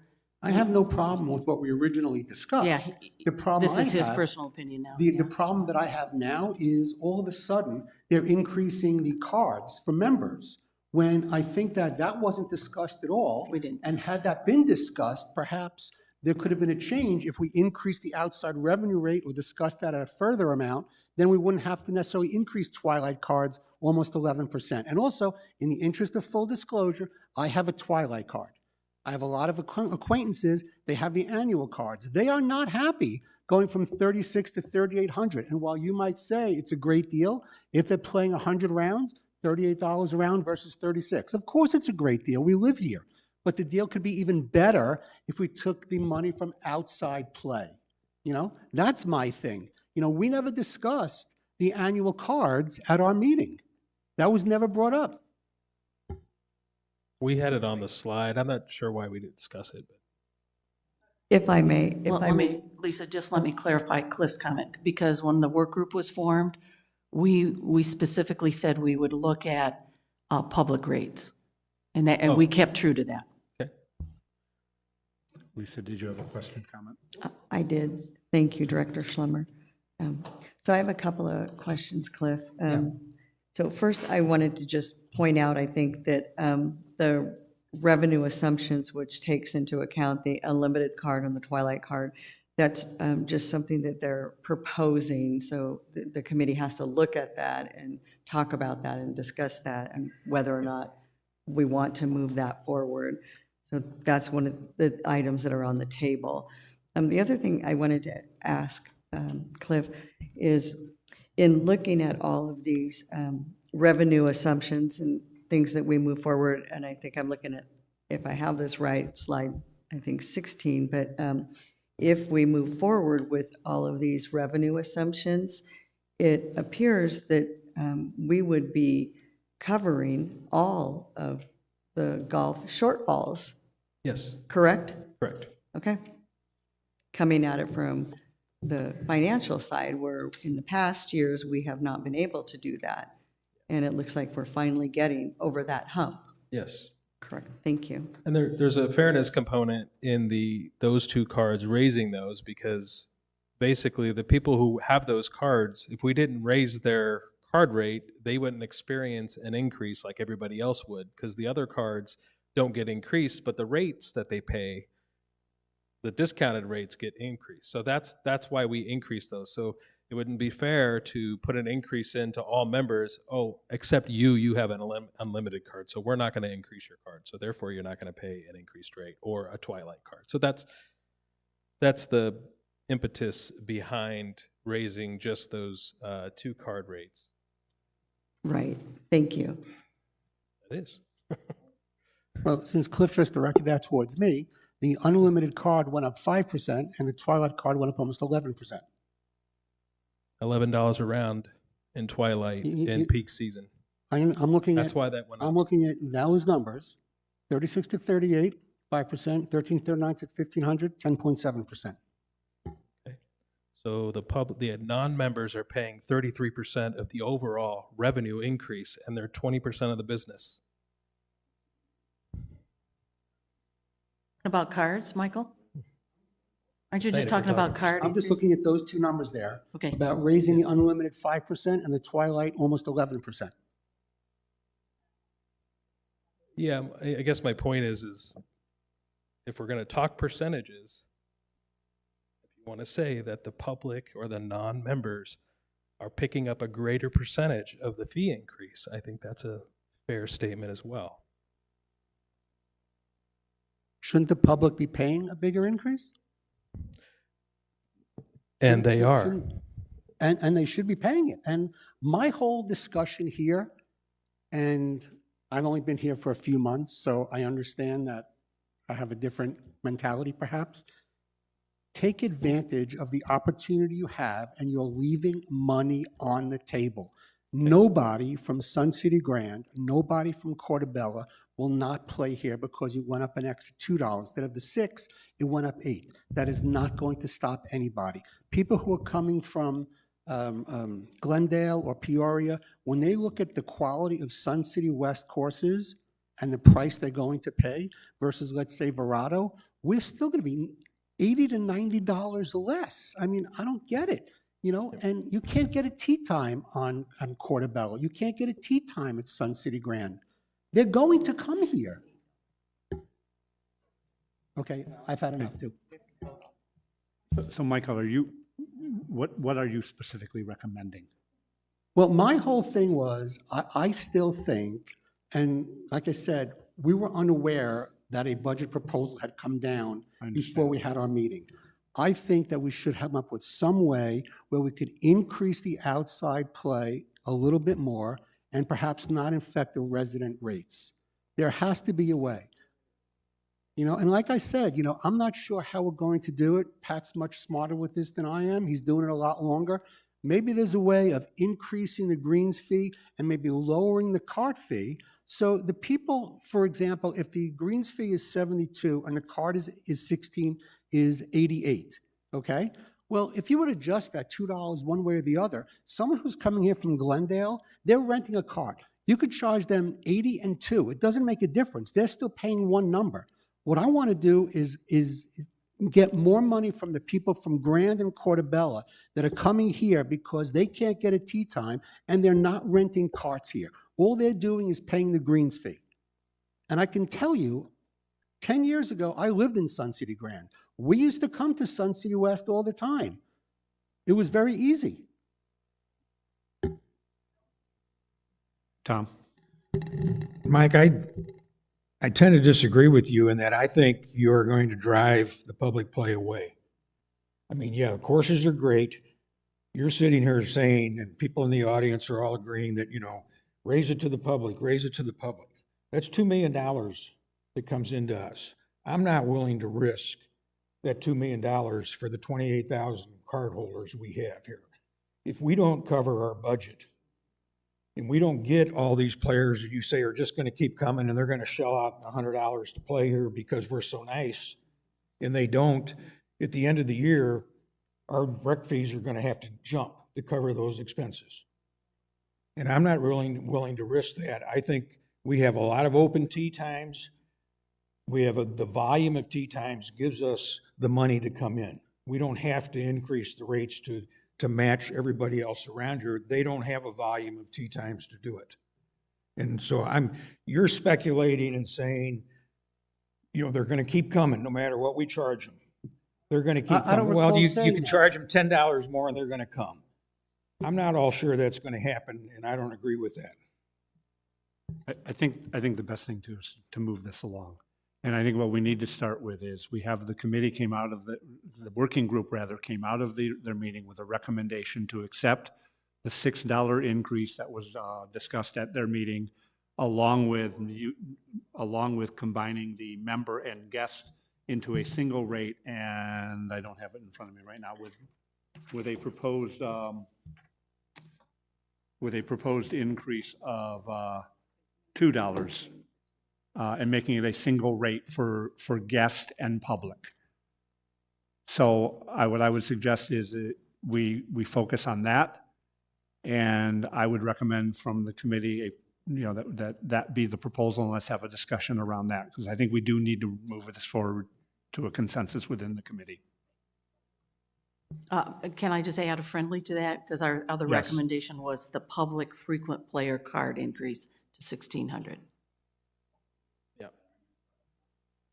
It Yeah. is on there. That's on. Yes. Yeah, I So know, your but he didn't proposal- mention so it let me in his just reread comments. your I'm taking proposal. minutes. Increase the public green fee rate by $6 There we during go. peak season. The public player card increases to Uh-huh. 1,600.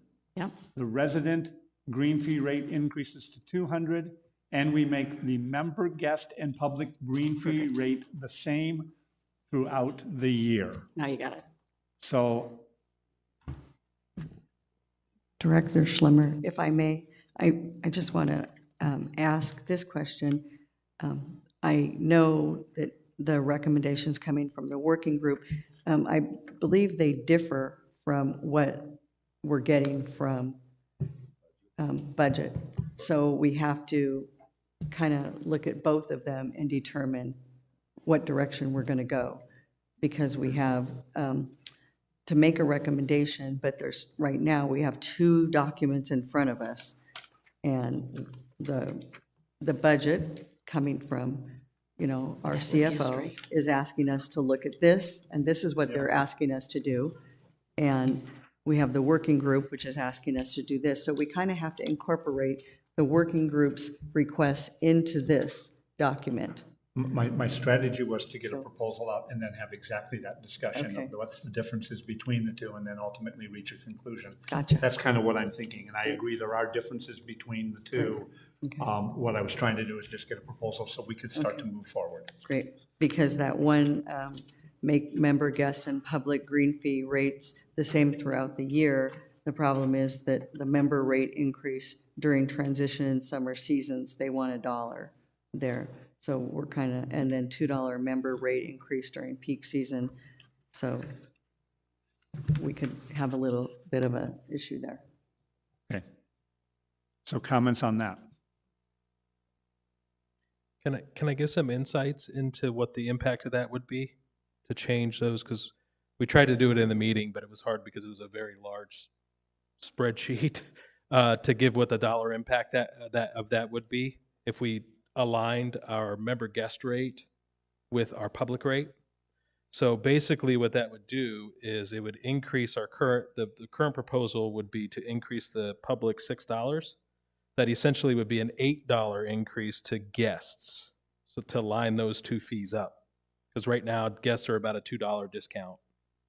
Okay? So the increased revenue from that would be roughly $120,000 if we did that. Based on the member guests, the amount of member guests that we have that play, and the amount of public that we have play, and the members, that would increase the revenue by, I know you wanted that number in the meeting, so I made sure I brought it today. So it's about 120,000. So a significant increase in revenue to the current proposed budget if we did that.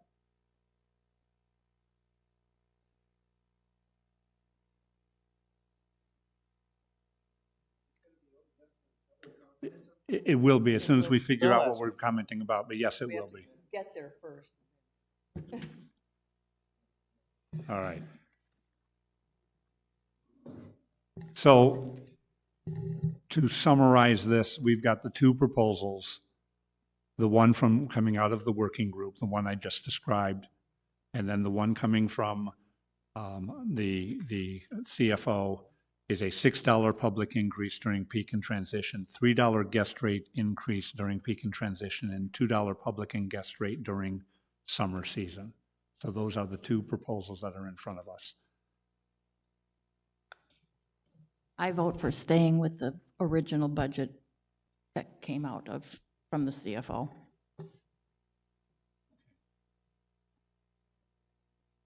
Did anyone have any discussion points they want to discuss, or are you ready to take a vote? Move to a vote, and before we do that, I'll open up the second floor. Patty's motion. All right, so we do have a motion on the floor and seconded to accept the proposal that has been made by the CFO and presented to Budget and Finance. Any discussion on that motion? I just want some clarification, just Patty, on the $3 guest rate increase. It would take an $8 increase to make it the same as the public. Is that correct? I'm sorry, I was Yeah, calculating some numbers that's here. okay. What'd you say? So we have, I'm going with Patty's recommendation here. I just want to clarify it. $6 public rate increase, $3 guest rate increase, where the committee suggested an $8 increase to make guest and public the same. Is that correct? That would be the difference between the two proposals, yes. Okay. Yeah, one proposes And just so a $3. Patty, you support? Okay.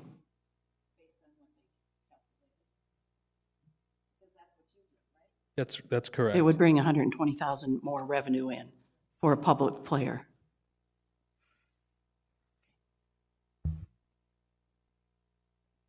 Any other discussion on that?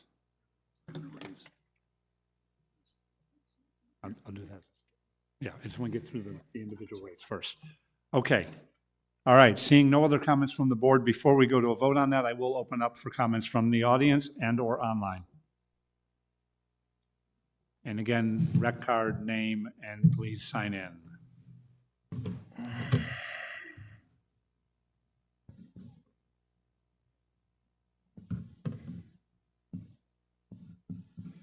I totally agree. Oh, Scott Arthur, 131013, with Mr. Berg. You can't keep using the captive audience to get your revenue. You have to show us a clear distinction between the residents getting benefit from being a resident. If it's $8, that is very reasonable for outside to charge people more money to come here to play. They will come here. Where else will they go? It's very reasonable to charge the outside play more and not increase the residents at this time. It's just, that's it. Never mind. Thank you. Eric Richardson, 115056. I agree with Mike as well. 100%. We have so undervalued our asset, and it is our asset, the golf courses. It's not Golf Ops' asset, it's Sun City West's assets. And we've so undervalued them to, and people talk about Grand and Portobello. I mean, that's my experience too, right? Is we see people from Grand come over here and play. Now, if I go play at Grand, and I can't use my cart. I have to rent a cart. Okay? Same at Portobello. I can't use my gas cart over there. So they not only get me for a green fee, but they also get me for a cart fee. And that's fine if I choose to make that choice.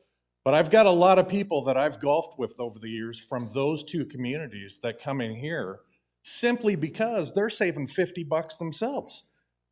So why are we worried about a $6 increase when we have just as good a Todd Patty does such a fabulous job on these golf courses. They're so undervalued to these other communities. That's why they flock here.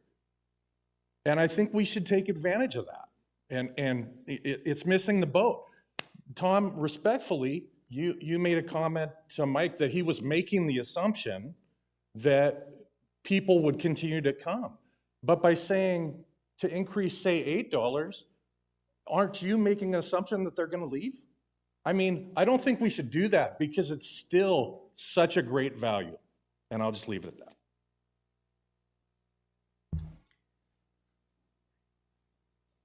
Hello, Sherry Cooper, 138034.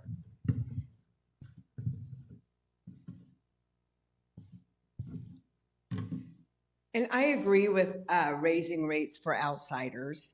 I think the reason that residents have an issue with raising rates for us is most of us golf here, or most of us that are at this meeting will golf. But this winter, I have had a heck of a time getting on the lottery. So the comment about we want to make sure people are here, we don't want them empty, we haven't been able to get on as residents this winter. I mean, we've had a heck of a time fighting to get on in a time. So I don't know that it's as empty as people are saying it is out here. Maybe in the summertime, maybe we could drop the rates in the summertime for the guests to bring them in if we're worried about them not being here. But I don't think the answer is raising the rates always for the residents. We just had our rates raised for the yearly fee, and now we're going to raise them again for this. And I think the residents are just quite frustrated with the rates going up for the residents all the time. If we need an extra dollar, raise the rates for the residents.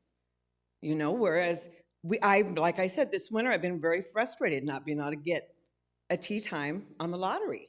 And so I don't think we have an issue filling up the golf courses. That's my comment. Thank you.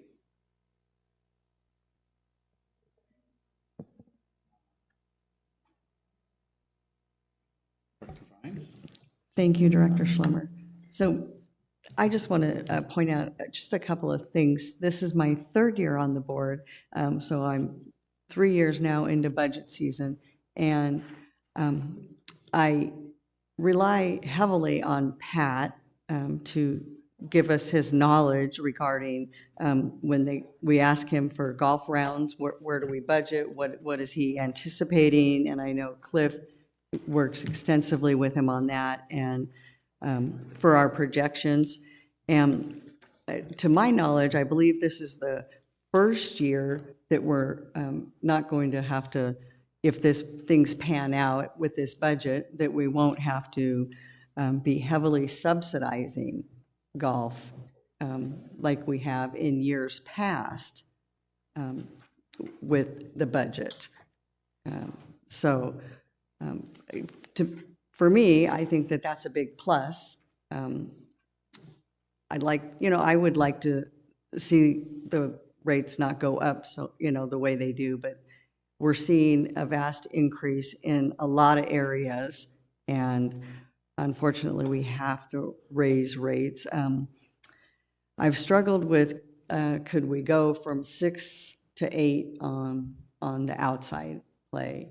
I'm just a little concerned. I've had many conversations with Pat over this, and I worry that if we just tip that scale a little too far, that direction, what's going to happen to that outside play?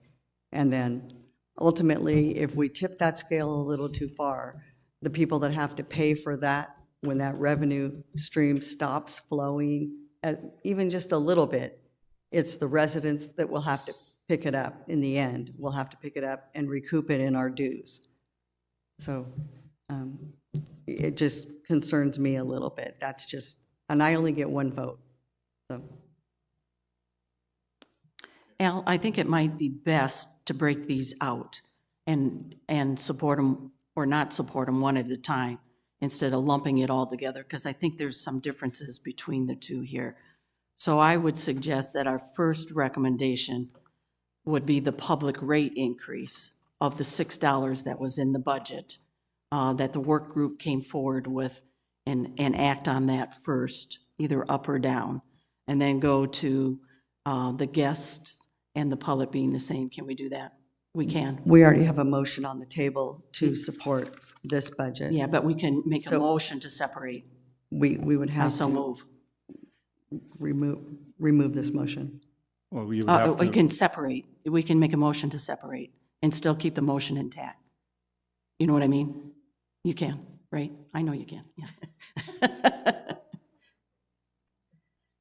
By Roberts, you can. so Patty, since you made the original motion, it is up to you to either agree or disagree with the proposal to break the motion out.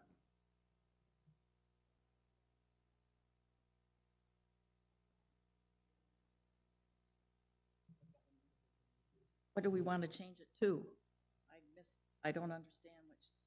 So Patty, what would happen is you would withdraw I your. understand withdrawing, but what do Okay. we want to? So then what we would do is vote on the public rate increase first and only the public rate increase. Then we'd go to the next increase and either vote that up or down. So that there's clarification. It actually helps clarify it instead of in a whole package. But Patty has to, I don't want to withdraw.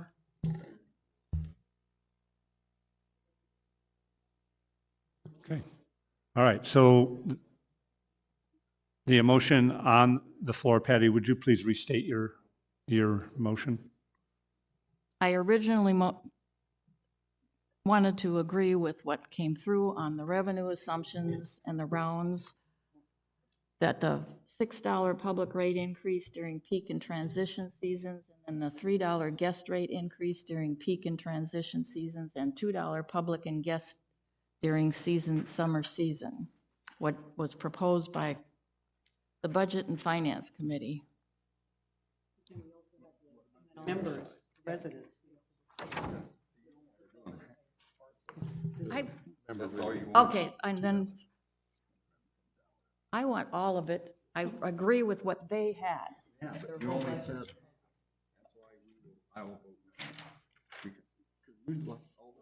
Well, I want all of that. The Okay, so revenue assumptions, all pages. Well, right, but you only said. All right, so then, all right, I'll withdraw that, and then I'll go back and That a say girl. another, That a girl. I'll do another motion that I want the revenue assumptions for the members, the guests, the golf cart fees, the public rate, the guest rate, and the public rate, and guest during the summer season.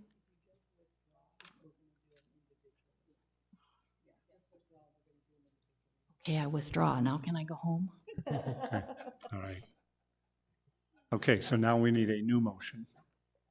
okay, I move that the public rate be increased to $6 during peak and transition seasons. Do we have a second? All right, Yeah, we're doing one at a time. all right. Okay, so Donna has seconded.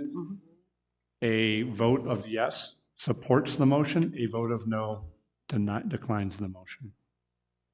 I will start at this end of the table. Michael? No. Yes. Yes? Okay. Lisa? Yes. Yes. Yes. Yes. Yes. Okay. All right, so the motion carries, and the increase of $6 is passed for the public rate. And All right. the second motion Second motion. is that the public rate and the guest rate become the same with the $6 increase to the public rate and the $8 increase to the member guest rate. Member guest rate goes away. There's one public rate because your guests are public. They get an advantage by being a guest. Okay. Can I just clarify? We're still going to have the rates. They'll just be the same because we have to charge the public rate because sales tax gets added to that. That's all. But just that they're the same. That's all. So do you want, We're putting the member guest rate and the public rate the same. That's all, that's what my motion is. I just want to clarify, because if I'm not mistaken, Cliff, the member guest does not pay sales tax, correct? That's right. That's why we have to have the two rates, Right. but they can be the same. Okay. We just have to identify public players. Thank you. so if I may suggest, I think the motion you're making is to approve the guest rate increase of $3 No, It'll And- be $8 increase for an increase of revenue of $120,000. Okay, all right. So you're approving the recommended increase in the public rate and moving the guest rate to the same as the public rate. Correct. Okay. Do we have a second for that motion? All right, so we have, Gary has seconded. Okay, and we will do a vote. We'll start now at this end of the table. Kathy? Yes? Yes. Yes. Yes. Yes. Okay, that passes. All right, and then the next motion, and that would be for, I believe we're now down to the cards. I'm going to take them in order from the work group. Okay. I would make the motion that the public frequent player card increases to $1,600. This represents a small handful of people from the outside. I second that. I think we increase it by $100. I don't have the rate sheet. I got it, hang on. Okay, can you restate the motion, please? Sure. I move that the public frequent player card be increased to $1,600. It's 1575 currently. $25 increase. Okay, do I have a second for I that second that, motion? Alan. Michael, okay. All right, and we started that side, we will start at this side this time. A vote of yes approves the motion as stated, a vote of no declines it. Yes. Yes. Yes. Okay, passes unanimously. Okay. And your next motion? I hope I have this right here. That the resident, the resident increase,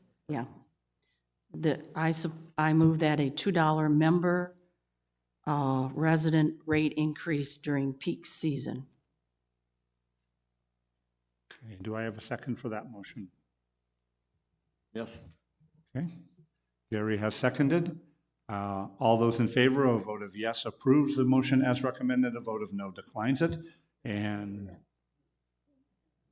So are we? This is we're the doing revenue assumption. Raising the rate during peak season, is there no rate increase then for off-season? Or is that another motion that's coming? Another motion. Okay. It's, it's right after that. I think you could tie it into the Okay, same motion. okay. We could. Yeah. do you want to amend your motion and Sure, I'll combine be those happy to together? amend it. Okay. $2 member increase during peak season and a $1 member rate increase during transition and summer sessions. Is that seasons? Is that good, Tom? Yeah, okay. And Gary, do you still Yes, I second? do. Second. All right, so again, a vote of yes carries, a vote of no declines it. And I believe we started on this side last time. We will start on this side this time. I believe I'm right. Kathy? Yes? Yes. Yes. Yes. No. Okay.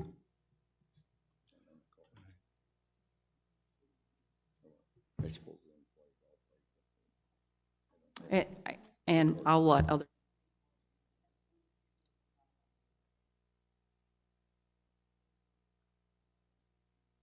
I'll just keep going. You're doing so well. I move that the employee golf rate increase, $12 to $15, depending on the time of day or day of week. Is that correct, Pat? Okay. Okay, do I have a second for that motion? Second. We have a second here. Al seconds that motion. A vote of yes approves that motion. A vote of no will decline it. We will start with Mr. Berg. Yes.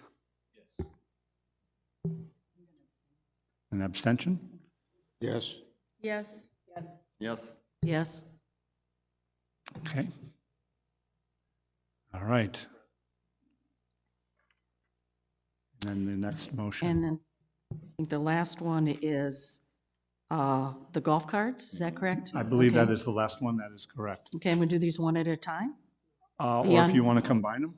Sure, do them together, okay. Unlimited card increases from 3,600 to 3,800, and the Twilight card increases from 1,339 to 1,500. Okay. Do we have a second? Who was the yes?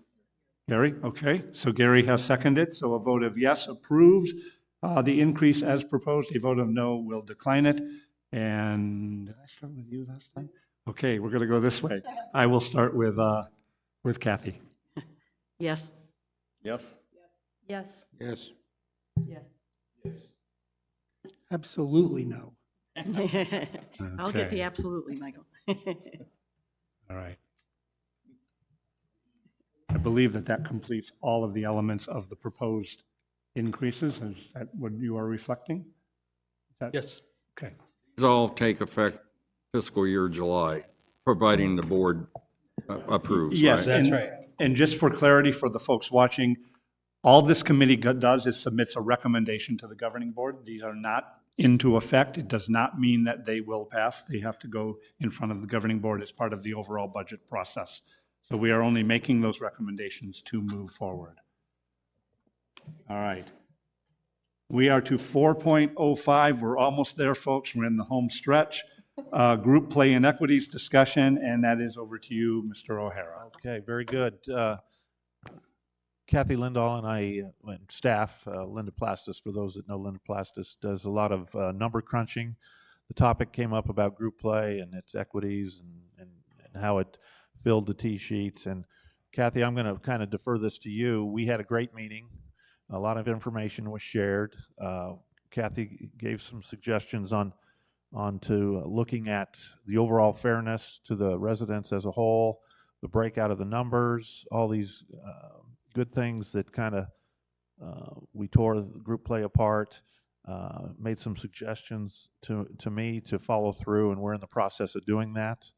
We've got some challenges with the admin as of right now, so we'll continue to work in that area and get back with you as far as what progress we're making. But all in all, I believe, Kathy, we made some good headway in discussing this, and want to just make sure everybody's on board with the purpose of group play and how it fits into Sun City West Golf. I think that's an accurate description.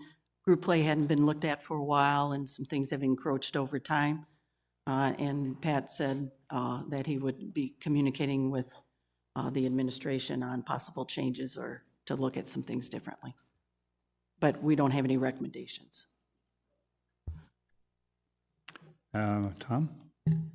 Pat, previous discussions on looking at the T sheet where we have the M and the F, the male and female. And you made the statement, I believe, that when people register for that, they don't check a box for male or female. And so if they don't, it defaults to male. I've gone into my account. I can't find any box to ask male or female.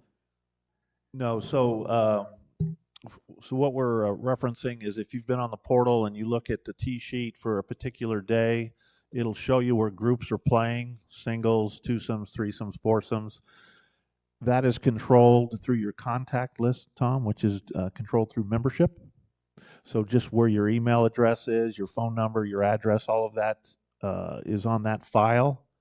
And so when you pay your dues, that's where they'll typically check that for you or help you check that. But it's growing as I shouldn't say growing, it's actually being reduced as a smaller percentage, but it does default to a male if it's not designated at the time. So next time you're in paying dues or whatever, you can ask that question and they'll make sure it's checked. Okay, well, I go into the same account and pay dues. Right there on the account on the computer. But you can't access your contact list. So a good way to test it, though, is to book a tee time. And maybe we can do this in golf ops. Anybody that has an interest in this, we can book a tee time under your name, and then we can go to the tee sheet and look and see what it comes up as. Okay? The lottery doesn't differentiate between gender, correct? No. Thank you. No. residents are the only ones that can go in, residents and their guests are the only ones that can use the lottery, but it's got to be a team captain of a resident to use the lottery. Pat, does that mean that all defaults to mail then, if they don't distinguish on the lottery? Never mind. Question for the future. Yeah, that's not a requested tea time is not anyway documented at that time. Once it gets placed on the tea sheet. Any other comments or questions on that item? Any comments or questions from the audience? Seeing none, we will move to 4.06, any other outstanding issues we need to discuss today. Everyone wants to go home, and like, please. Sorry, I do have, All right. I do have one. And I think it involves both Pat and Todd. We had it about 3 weeks ago at Deer Valley. We had a whole location on hole number 4 that was very unfair, unacceptable. And I know those things can happen, but my concern is there was nothing done to correct it. We have players' assistants out there. They came around and just said, well, we got a big backup here. The pro shop checking people in later in the day saying, well, we got to warn you, there's going to be a big backup. I mean, when I got to the 4th hole, there were 3 groups on the tee, 2 in the fairway and 1 on the green.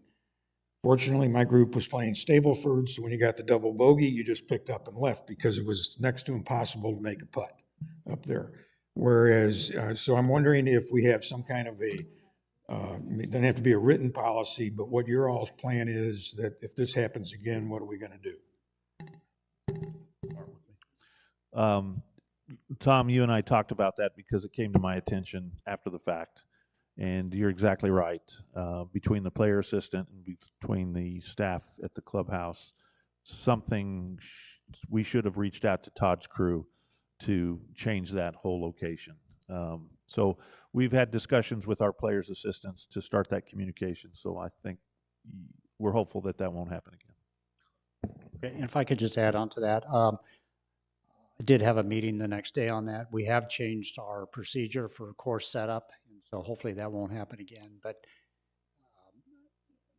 not to trying to defend what happened, but we were short-staffed that day on that golf course, and so sometimes we can't check all the pin placements. But in a normal setup, the superintendent or the assistant superintendent would go around, check the tee marker positions. They'd also check the pin placements to make sure they're in good shape. And when we're shorthanded, sometimes the superintendent or the assistant superintendent is on a mower or doing other things on the golf course to get the golf course ready. So that's going to happen from time to time. But hopefully we have a plan in place right now that's going to check that, and we won't have to, that won't happen again. I know that these things happen. Yes. Like everything else, the 4-letter word starts with S, happens. But my concern is that we need to react to correct it. I mean, this was on a Tuesday, ladies were playing league play, and I know under the rules of golf, you really don't want to change that whole location then, but as soon as the ladies were done, it could have been changed to avoid the rest of the day's backup, assuming somebody's around that can cut a hole. And it's kind of tough on Tuesdays and Wednesdays because that's what we call a short day for our staff because they work the weekends. So they go home at 10:30 on Tuesdays and Wednesdays, kind of to even out that 40 hours work week, but also to stay out of the way of the ladies and the men's because it is busy out there. So we try to get out of your way. But so hopefully, again, the plan that we have in place is hopefully going to prevent that from happening again. You're welcome. All right, last item on the agenda before we get to open comments from visitors is committee comments from anybody who wishes to make a comment. Michael? Al? Lisa? Thank you, Director Schlemmer. Pat, I just want to give a shout out to Mark over at Stardust. I haven't been able to play for a couple of weeks, but the last time I got to play over there, it's been a few weeks in a row. He is extremely accommodating and so polite, actually all the staff over there. And I just want you to know that they go above and beyond. And I think that whole crew over there deserves a big shout out. So I appreciate that. I'll share that one. yeah, thank you. All right, looking down the row, any other comments from, okay. And any comments from our attendees? And again, name and rec number, please. Eric Richardson, 115056. I had a nice deal written up, but I changed it because Patty informed me of something. But I'm here today representing this group of golfers that we run the lottery, and we use the lottery all the time. I play 4 to 6 times a week. I've been here for 9 years. Never had a problem until about the last 12 months. And all of a sudden now it's a real problem getting on the larger courses with the lottery if you've got 3, 4, 5 groups.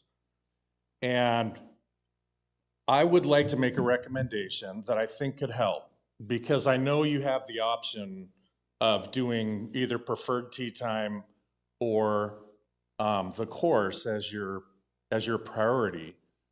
I think if we took preferred tee time out of that, because if you have a bunch of preferred tee times that are a half hour apart or 15 minutes apart, and those people get them, and you're not stacking up tee times, you're losing out on potential groups getting on the larger courses.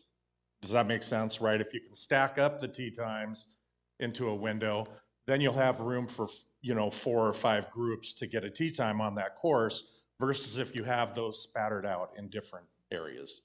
So I think if we could not have preferred tee time as the priority and not offer that, go ahead and put it in their window, but don't make it so that we're not stacking up tee times, because it feels like that's what's going on. It seems like more people are probably using the lottery, which is great, but I think we need to make that more efficient for the smaller 3, 4, 5 groups, teams that are playing. Pat, do you want to comment on that? That's a nice, good comment. We can talk later after the meeting, but there's a couple things that drives that lottery. It is time or course.